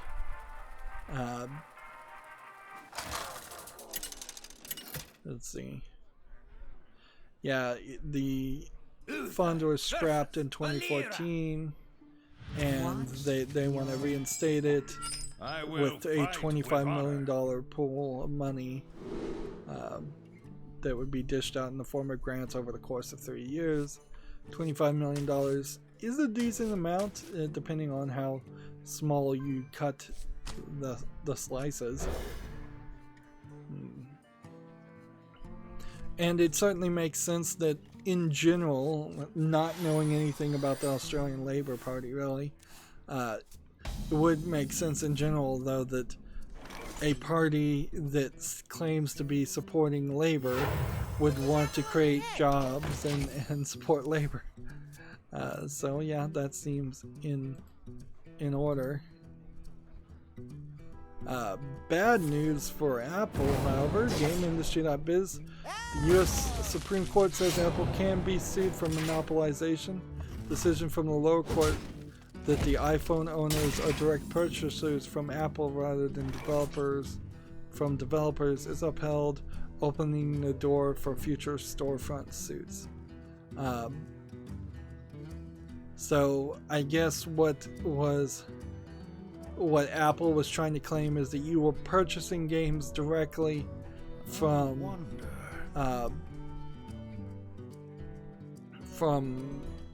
individual program developers, and thus Apple had no responsibilities as it ran the iOS store. I guess this also would apply to the Google Play Store in part. Perhaps because the Apple iPhones are more locked down and you have to jailbreak an iPhone to sideload an app. Perhaps that played into their decision, whereas a modern Android phone can easily install unknown products through several different stores. But yeah, by any realistic evaluation, the Apple iOS store is a monopoly as far as a marketplace to get apps for the iPhone for no reason. So now developers and people who buy apps from the iOS store can file complaints and sue them for running a monopoly, because they have been running a monopoly. And it's kind of pathetic that it even made it to the Supreme Court in the first place, because it's such an obvious decision. But I guess if you have an infinite amount of money like Apple does, which it shouldn't, and quite frankly, if this was the beginning of a breakup of Apple, that would be probably very good for the tech industry in general. If Apple was split where it is a hardware company and then there's a second Apple company that is the software company, and the two don't mix together, that would be really good, because then that means better Apple hardware to be focused on, while the software can go in different directions. Also, if Apple was split between its iTunes music company and the hardware and software company, that would be probably good too. There's just a lot of things that Apple could be split into. Smaller, they'd still be giant companies certainly, but they wouldn't be trillion-dollar companies. Next we have a game on Steam called Peanut, which looks like it's just a platformer. I thought maybe this would be interesting looking, but nah. The color palette in particular is just too red. If any of these were loading. This is $8.49, which seems like it's rather expensive even at a discount. Yeah, the color palettes, just look at all the red here. That's no artist would do that intentionally if they cared. Follow the rules. Let's see.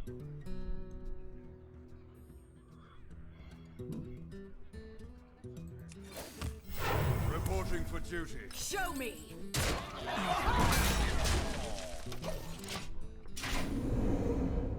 I'm trying to burn through all of these, and I think I will. Let's see. Gamma Sutra has the same article. Stanley Perry Lewis named the CEO and president of the ESA. He came in to the role on an interim capacity in 2018. This story in particular feels like the previous guy in charge of the ESA was a nightmare. So I wouldn't be surprised if everybody inside of the ESA is very happy to have a new CEO and president. Or at least they're happy right now. Give them 6 months to 2 years, and they may not be happy with the new president any more than they were happy with the old one.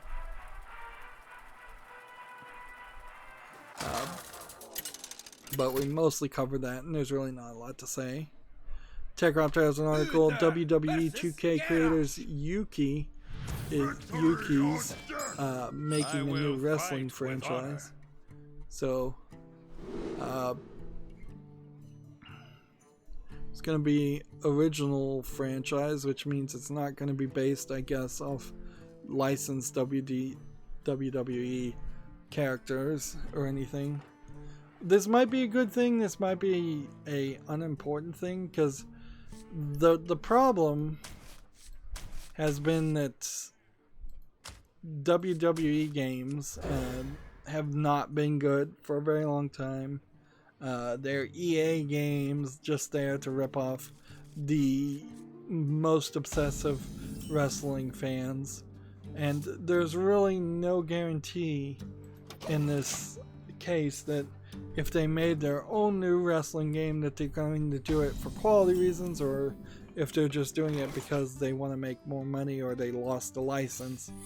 I'll never tell. Meanwhile, if there was never another WWE game made until people really wanted to put money behind it and make a quality product, it would just be for the better. Wrestling games have long since fallen down the well of nicheness, and there's no reason to play them. They're below fighting games, so unless you've already played all the fighting games, then you get to like wrestling games. But yeah, that's pretty much all that I think needs to be said until they have a real product to announce. Next, we have this game on Steam, Rethink Evolved 3. The thing about the Rethink series, and I am constantly having to rethink whether I really want to purchase or play these games. I may have already purchased some of these. Is that they're asset flip laser puzzle games, but they're not terrible, and that's the weird thing. And yes, he's got a whole franchise of these that he sells for a pretty high price. I say he because I don't know, but it's not it's right there in the middle in a weird way. It's like maybe this is a low effort asset flip game, and maybe this is just a mediocre game. Show me. Move quickly. Yep. Let's see.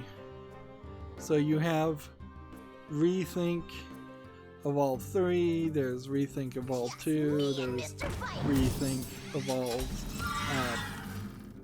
and then the original series was Rethink 1 and Rethink 2, and I'm not sure you even really need to. Let's see. Like, unlike the normal Rethink games, these include physics and other features and ideas for a more dynamic gameplay. And it seems like he is just like a developer who's slowly making a Portal style series. He's just selling it kind of at a high price in fractions. You can get the first one for $1.99, and see, this is what I'll probably have to do, is just play the first one and see if there's inequality in the puzzles or not. For the moment, this game, I guess, deserves to be on the follow list. Let's move quickly. Close the gates. The battle. Show me.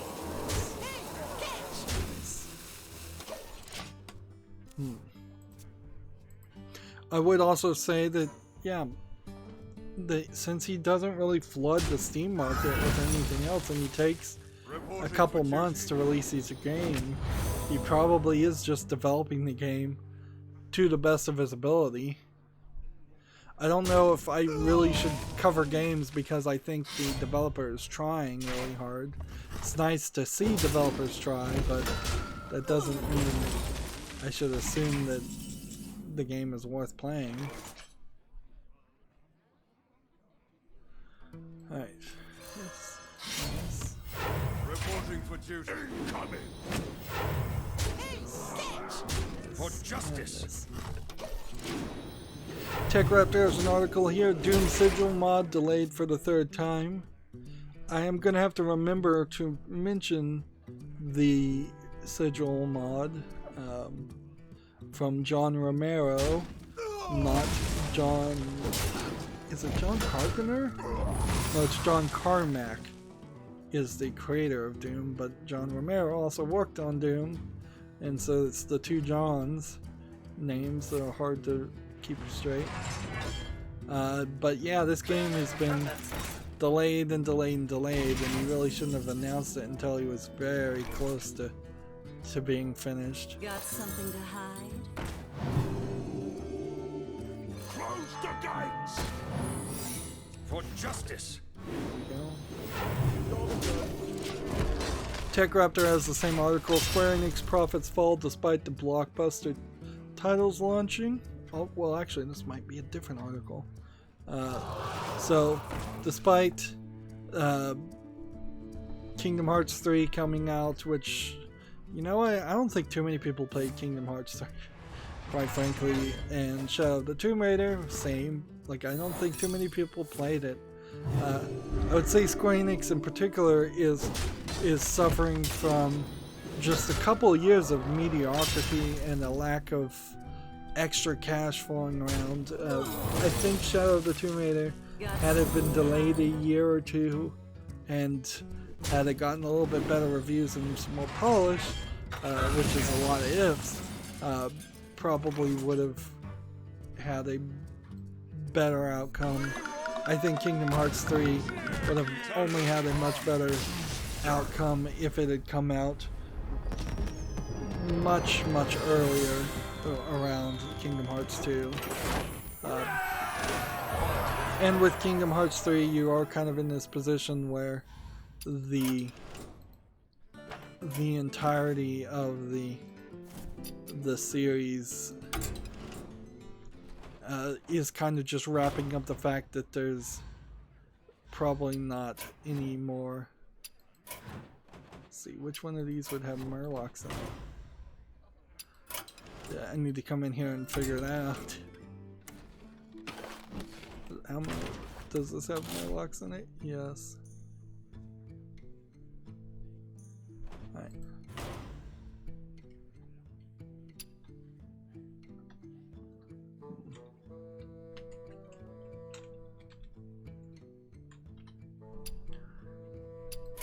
So we'll change that name so we know that it has Murlocs in it going forward. And play.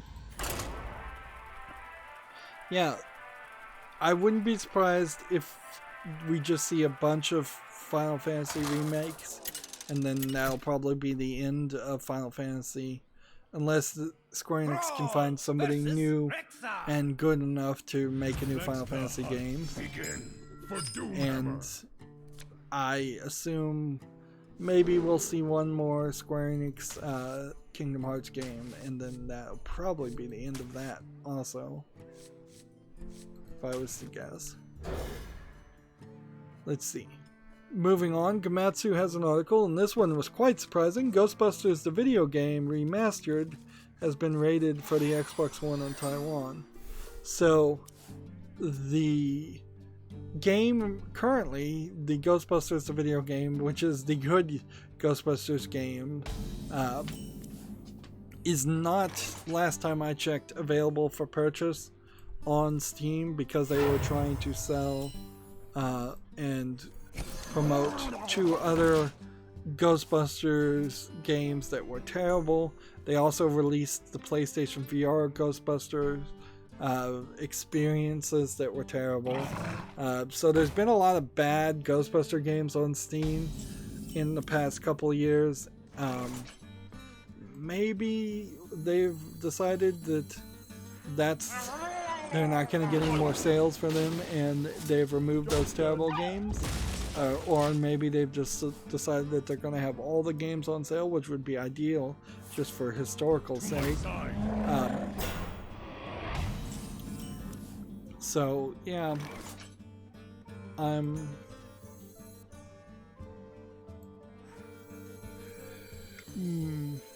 how am I gonna do this? If I do that, it's still not gonna do anything. So we can just do this, I guess.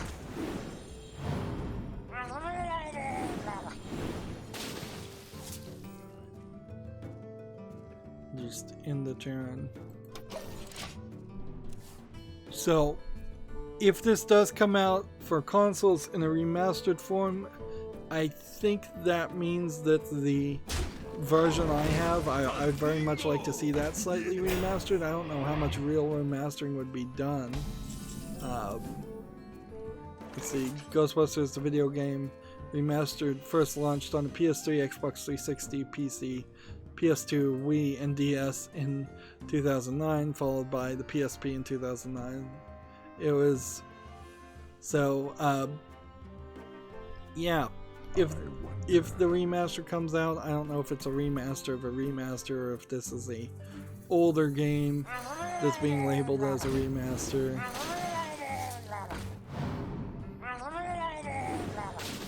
Let's see. And I could do 246, but I think I'll just save myself some time. So I probably need to do some research and see what the current state is. I know I covered the Ghostbuster, the video game, so I own it somewhere, I think. Or maybe I didn't cover it. Gosh, it's been so long now. Like, having run this YouTube channel for I think over 5 years would be an accurate description. Like, I wouldn't be surprised if there are lots of games I think I've covered that I haven't. Moving on, we have a game on Steam called Magic Encyclopedia Moonlight,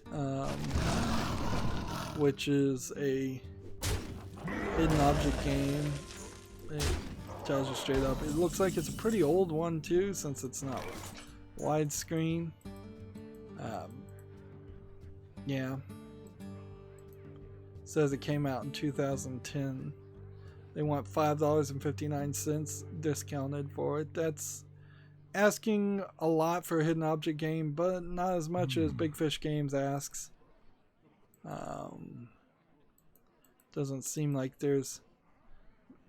This is not like a game that I think people would recognize either. It's from a publisher that publishes just a bunch of hidden object games. So yeah, I don't think there's anything else to say there. Other than, I guess it is fair to mention that we have been, I suppose, slightly gifted by the fact that we were not running into a ton of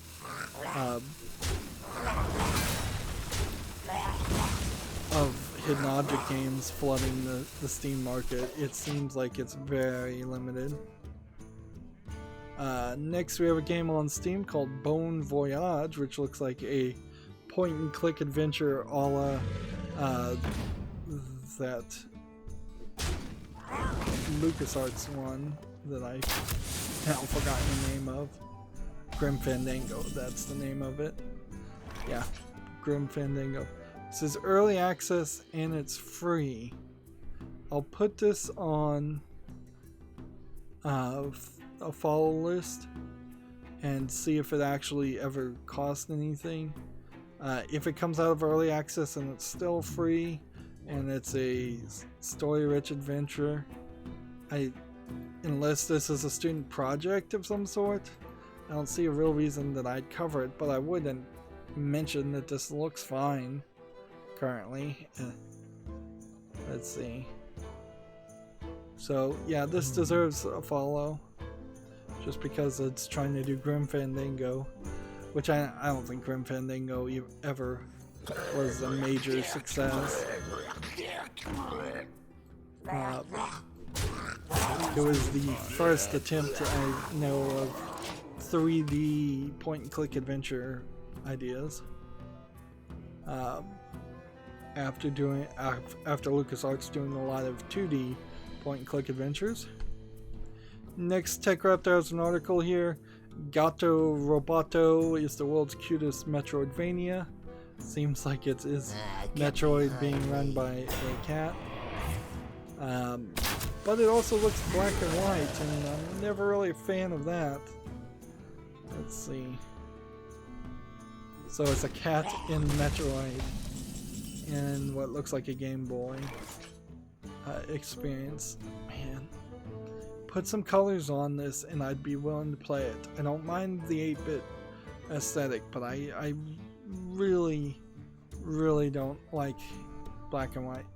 Apparently it was provided by the developer, and it's in the middle of being developed, so this is kind of a hype article.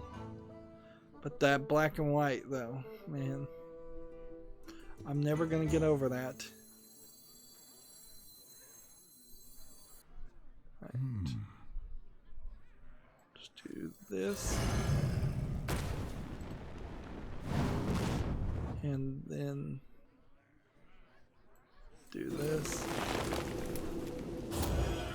There is little time. And then do this.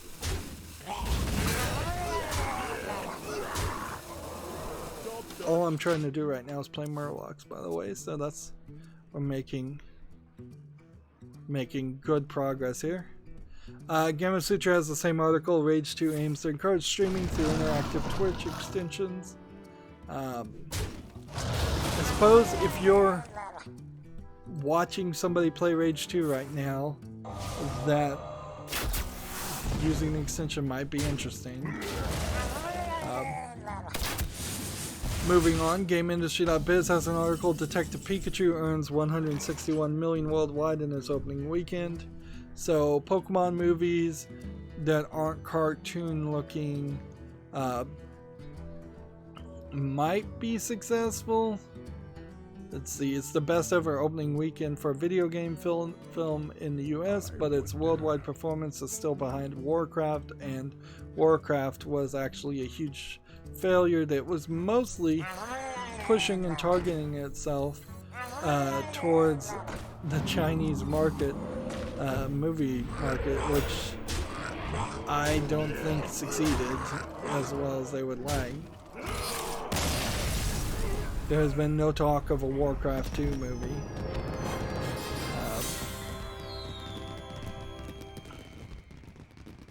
Let's see. In comparison, I guess Detective Pikachu is kind of like the live-action Resident Evil movies or the Lara Croft Tomb Raider movies, in a sense that they're trying to go in a different direction with it and not just be a kids movie that is only really appealing to kids. Quality wise, certainly it seems like Detective Pikachu is fine, but not amazingly good or interesting, and perhaps that's all they had the budget to go for, because they were risking so much on the ideas of that visual style. Detective Pikachu was an experiment of a game, and the movie seems to have been an experiment of a movie. Moving on, we have a game on Steam called Battle for the Galaxies. I see it's already mixed, which means it's not going to bother to make it through my follow list. It looks like a real-time strategy, Resident Evil, Red Alert style game that's free to play with then an $8 DLC. So, yeah, that's nothing high enough in quality to make it to the follow list. Let's see. This next one is tag sexual content, so let me just look at all the screenshots before we do our web peek. We have a game on Steam, Welcome to Chichester. I don't know how that's actually pronounced. It's in the UK. OVN, original visual novel, I assume. The Beach. Here you can see it's pretty terrible animation style, that marker pen animation style. Very terrible Western animation style trying to look like anime. And the backgrounds look pretty bad too, and generic. It's selling for $1.19 discounted, so they're not even asking for much. It's got a lot of achievements, well, 13 achievements. No full audio, even in English. So yeah, nothing particularly there that would catch anyone's attention.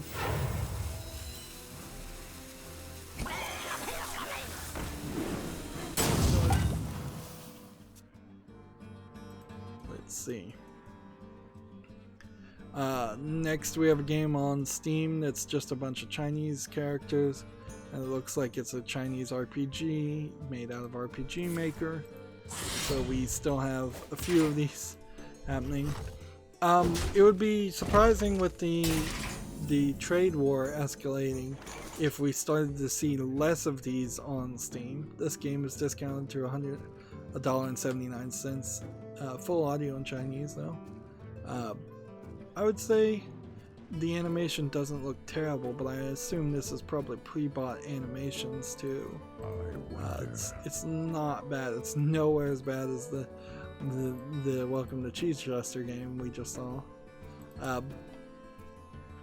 What I suspect will happen regardless is it really comes down to a question about if the Chinese Communist Party or the Chinese government in general told video game developers to stop selling their games on Western storefronts like Steam, would they comply, or would they try to sneak around it and still try to make as much sales as possible? And certainly it's not a great thing if a trade war causes less Chinese game developers to put games on Steam. It may look like it's a great thing because we're seeing less of the cheap Chinese games, but somewhere under all of the cheap Chinese games we've seen, there is still hope that a few developers will actually make good games, even if that is just a hope for a future generation of game developers. If billions upon billions of people in China never are able to express their artistic visions, that's not a good thing, and that's how it's been for a very long time as far as video games are concerned. Next we have a game on Steam called Vacation Adventures Cruise Director 2. It's a hidden object game. But even now, when it's a widescreen hidden object game, it doesn't look terrible. I assume this is actually a hidden object game. Yeah, it is. Just sometimes they hide it pretty well. $4.99, not a bad price for a hidden object game. This is from Casual Arts, so maybe they are the new publisher of hidden object games that are reasonably priced and possibly good quality. I can't really speak to quality, but yeah. We're not getting flooded by any one style of games, at least over the weekend, except for a lot of bad ones that I skipped over. Next we have a game on Steam here called Mushroom Crusher Extreme, which looks like it's a tactical placement strategy RPG. Maybe it's not even a strategy game so much as an action game in an isometric field. Yeah, it says it's tagged action actually. This doesn't quite pass the visual test, unfortunately. It looks boring, like you're just always going to be on these platforms and they're going to randomly generate and you're just going to go through hundreds of levels for no reason. It's $4.79 discounted, and yeah, just not interesting enough. So that, and then hit that, and do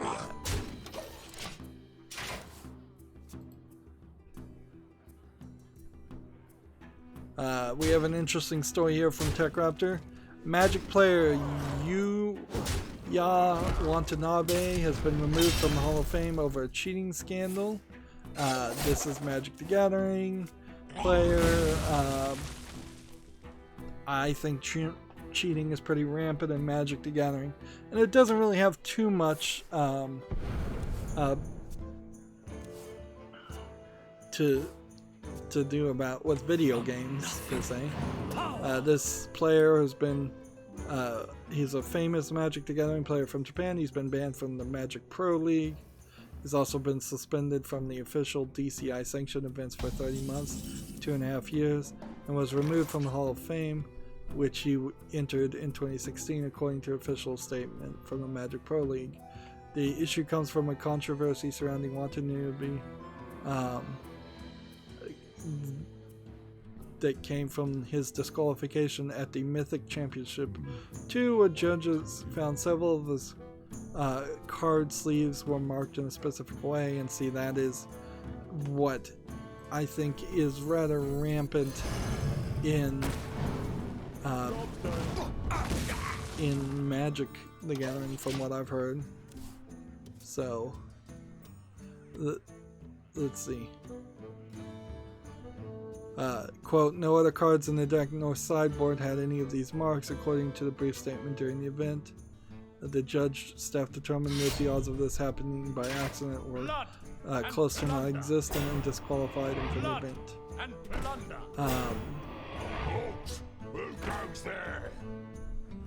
I am looking at this picture though, not really seeing how the card sleeves are marked. So, like, I don't have an eye.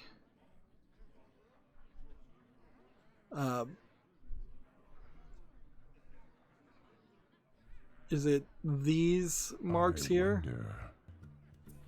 Or something on the edges? Like, I really don't have the eye of what this... yeah, it seems like there's an impression here, here, here. And I don't see even an impression here of these 4 cards.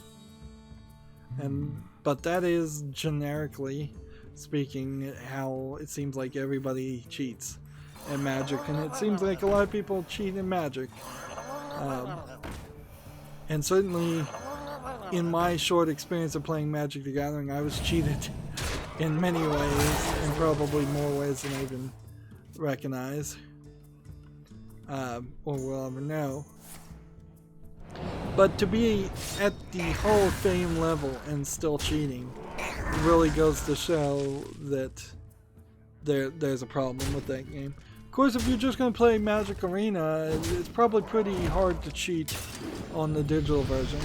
I don't suspect too many people are cheating in Hearthstone other than Hearthstone Deck Tracker and websites that tell them like the perfect memory recall. And at that point, sure, maybe you could say everybody using this software is cheating, but everybody is cheating then. So that's just part of the game. It becomes like hockey where everybody's fouling each other all the time regardless of whether it's in the rules or not.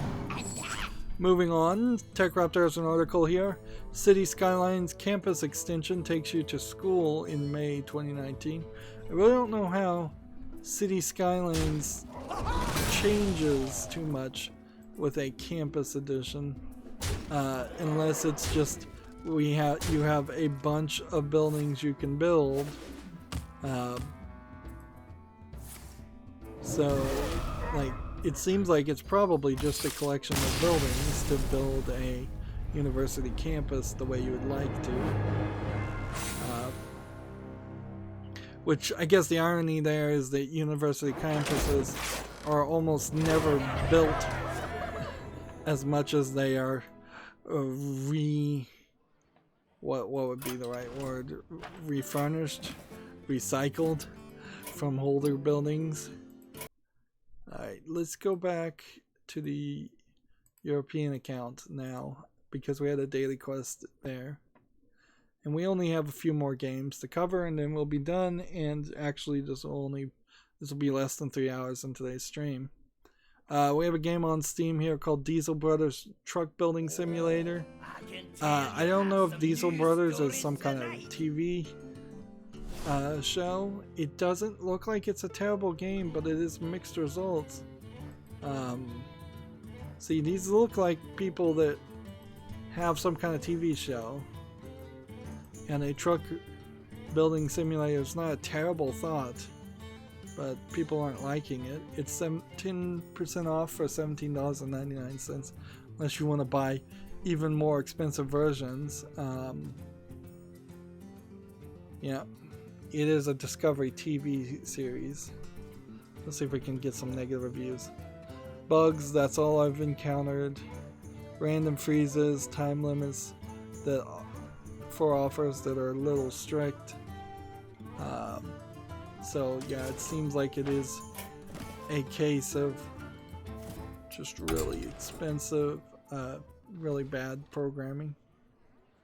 Right, so if we need to play top tier expensive cards, I don't know what cards I have that would get that. So let's just jump into Paladin anyways. So Diesel Brothers not making it to the fall list. Next we have a game on Steam called Zombie Watch, which is mostly negative, and from the reviews alone that tells me it's not worth putting on the fall list. It's early access for $17.99 discounted. Let's see.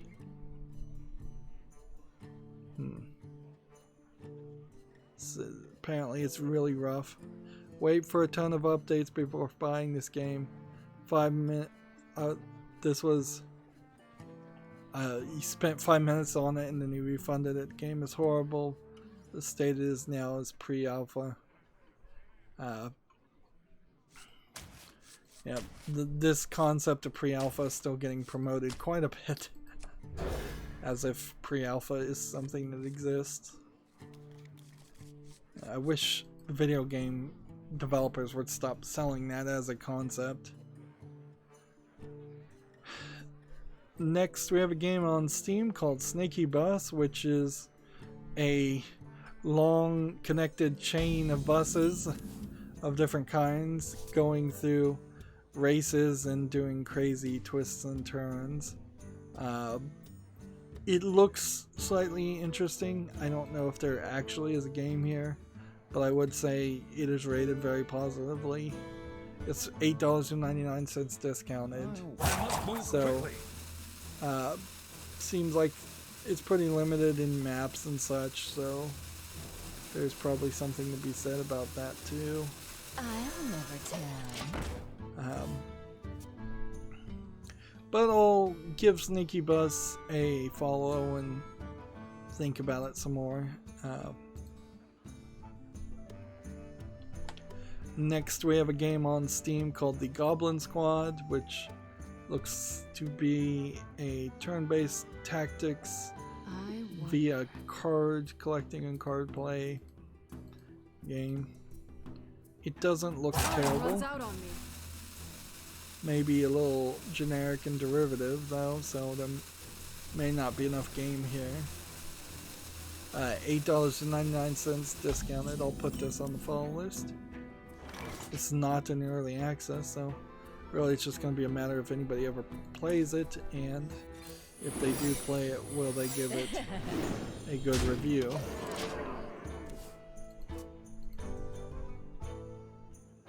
Let's see.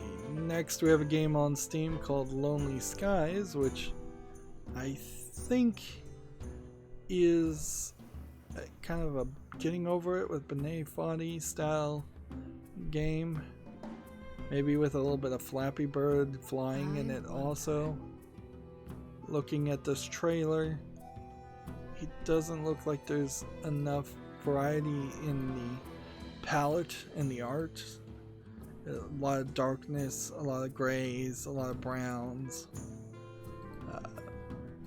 Just, yeah, not enough polish here to catch my interest. Let's see, it needs a controller. It's free. frankly. This is another one of these University of Utah student projects. So this is a student project, that's why I'd put it on the fall list.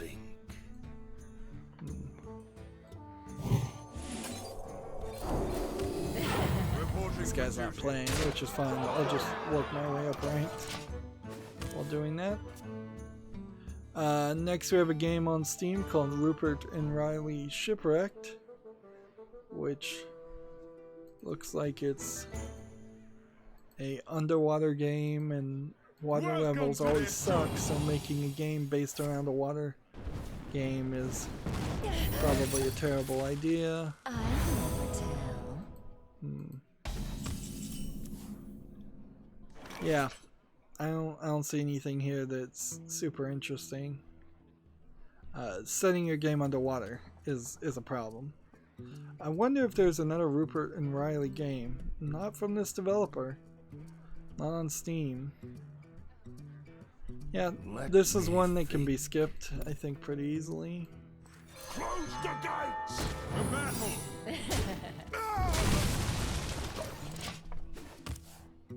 I have like 5 more games to talk about, and then that's it. Next we have Rock-a-Bowling VR, which is bowling in VR, which isn't a terrible idea since that worked well with Wii. There's probably 3 or 4 bowling games already on my fall list that are VR related. This seems to have a specific aesthetic that maybe some people wouldn't like. It seems to be set in the 70s or the 80s, early 80s. Whereas I think if you could just reskin the bowling lanes to look more modern, that probably would be a little bit more interesting for some people. $6.79 discounted is not a terrible price, but yeah, I don't think you're gonna get much more than just bowling here, and depending on how well the bowling works, it will be a big question mark. So I'll put it on the fall list, and if I ever got VR and people reviewed it, I might buy it. Otherwise, I'll probably just sit there until I give up on VR games in general.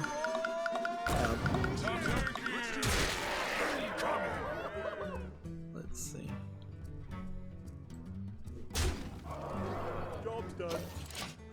Next we have a game on Steam called Locomotion, which seems to be a puzzle game in which you're trying to get a train, or really just the engine of a train, from point A to point B, it seems. I kind of like what the puzzles look like they are doing here. Maybe I don't like the wraparound isometric perspective so much, but it looks like there actually is some puzzle play in this. And it's rated positively. It's $9.99 with no discount. I'm willing to put this on the fall list and give it some more thought later. Although there is also an argument to be said. When I say I'm putting something on the fall list and thinking about it, really I'm putting it on the fall list and forgetting about it until I do the fall list cleanup. That's all that's really happening, because there's just so many games that come out. Next we have a game on Steam called The Last Hex, which looks like it's a hex-based tile card-based RPG. The graphics don't look great here. Not terrible, but not something I'd particularly appreciate. And it seems like there's just a lot of nothing happening on the screen a lot of times. Science overwhelming. I'm not seeing any main gameplay mechanic that looks interesting. This apparently is the main combat screen, and yeah, that's not interesting. It's early access for $14.99, which is a laughable price for what it's offering. So I'm gonna just skip that. This and this and this. Reporting for duty. Casual attack. Job's done. One more turn.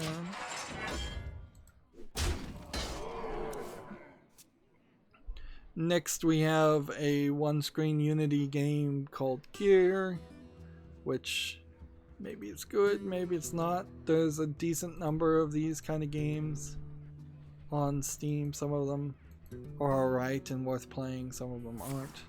I will follow it and see. They're asking for $269 right now, discounted. Let's see. Apparently it's a Japanese game because it's asking people to join QQ, which is a mostly, I think, Japanese chat group. But Japanese isn't even one of the main languages at the top listed. So yeah, I'll put this on the follow list, see if anybody likes it. Reporting for duty. To battle! Seems like for this deck the only five mana or more I have is Leroy Jenkins. Let's see. And next we have a game on Steam called DH Zombie Zone, which looks like a shoot 'em up 2D shooter platformer type game. By the looks of the screenshots, you don't go anywhere or do anything. There seems to be only about 5 different stores in the background, and zombies just are constantly coming towards you, and you're defeating waves of them. It's $1.19 discounted. That's probably still too expensive for what it's offering. I don't see anything unique here. This is basically a wave-based combat mode that you would see in so many other games, done a lot better in so many other games. Being a standalone product does not help it in any way. And almost ironically, considering how Putin tripped on the carpet and fell on his face playing hockey, there's this game for VR that doesn't look too terrible if you want to play hockey in VR. And I think playing hockey in VR is probably one of the best examples of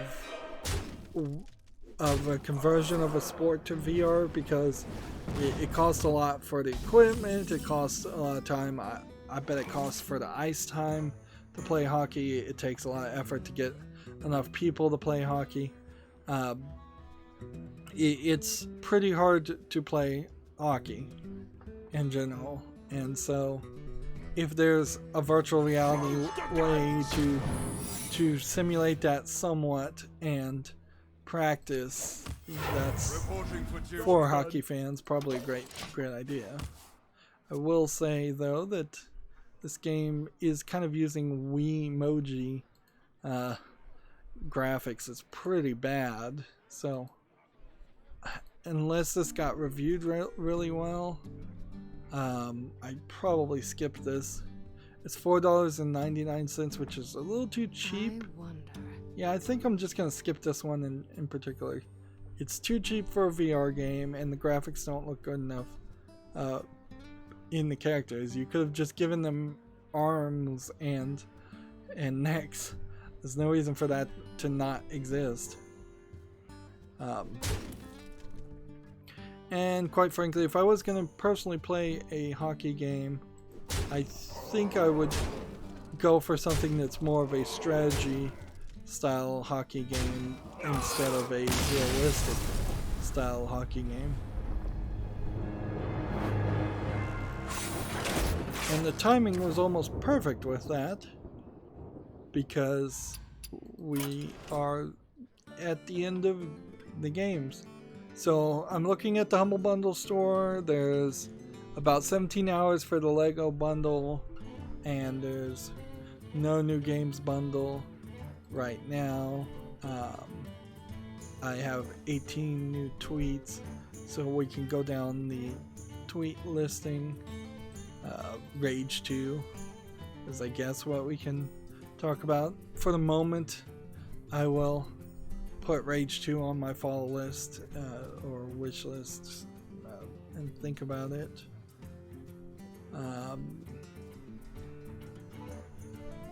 See, summer with Google, 4 new projects from the ScumVM Twitter feed, which they don't tweet very often at all. So I did during Google Summer of Code. Sniper Elite version 2 remastered is now on Steam. Also, see if there's anything else. Borderlands 3 Collector's Edition is back in stock at GameStop apparently.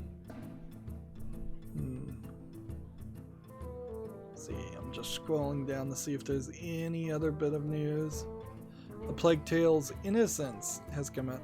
So, seems like 2 or 3 major games have come out in the middle of streaming, which is weird. Certainly, we're not having the E3 events yet. Let's see, TechRaptor has this, so let's cover the review on that too.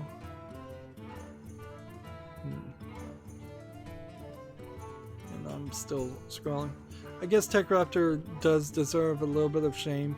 They published this stupid parody articles called Keck Raptor, which is a terrible name to choose, certainly. And they published a parody article saying Borderlands 3 is delayed because it has a lack of story play content and is just a infinite gun generator, which is what Borderlands 3 was always going to be, is an infinite gun generator. That's what Borderlands games are. And people were not happy with that joke article and didn't realize it was a joke article. So, yeah. But I would say that's TechRaptor's fault. They should strive to be a respectable news source and not put out Onion-style parody articles. It's just bad looking on you. You just don't do that. Maybe on April Fool's Day you get one day a year to do it. You don't do it at random times. Often too, I'll click on these articles and then it'll take me 5 minutes to read them and realize that it is just a parody joke article. So here we have Rage 2 on Steam. This will go on the follow list or the wish list right now, I imagine. I think it's probably big enough to justify being covered. It's mostly positive. I don't think it's going to be great. Has De Nouveau in it. It's $60 unless you buy the deluxe edition, which is $70, $80. I think you're probably already out of the preload bonus too, so you're already missing the BFG, I think. And while we're looking at games, we have another game here called Mazania, which is whatever that maze generator that people figured out in Unity. People are using like crazy. This doesn't look terrible though. I'll give this a follow, just out of generosity. Yeah, if this is just a infinite running parkour maze game. What you're seeing here though is a lot of jumping and backflips and slides for no reason. It doesn't seem like anything is chasing you or you're avoiding any enemies. So, early access for $10.49. You know what? I'll not put this on the follow list. It's not quite there. Interesting concept though. Proof of concept, I guess. So here's the ScumVM article. Another summer with Google with 4 projects. They're working on one project is adding support for Red Comrades 1 and 2. One is adding support for Hyperspace Delivery Boy. One's adding on Mission Supernova, and one is working on implementing networking in ScumVM for Moonbase Commander game. ScumVM is slowly expanding itself quite a bit to run games that are in no way close to a Scum engine game. They've pretty much done all the Scum engine games, and they moved on to Sierra games and other point-and-click adventure games of similar styles. And so at a certain point they're going to have to just change their name, because they'll be supporting as many, if not more, games that don't use the Scum engine as do. Here we have Sniper Elite version 2 remastered. I think this probably deserves to be on the follow list or the wish list. I'm not sure if I'm ever going to get into the Sniper Elite series, but there's something interesting there. It's only $9.99 upgrade for original owners, and then otherwise it's $31.49. So maybe I own the original game, or maybe it would say you have to log in to purchase the upgrade. I don't like the idea, though, certainly, of paying $10 to upgrade a game. But it is, I guess, better than having to pay the full price. But frankly, I think they should give some free upgrades to loyal customers always.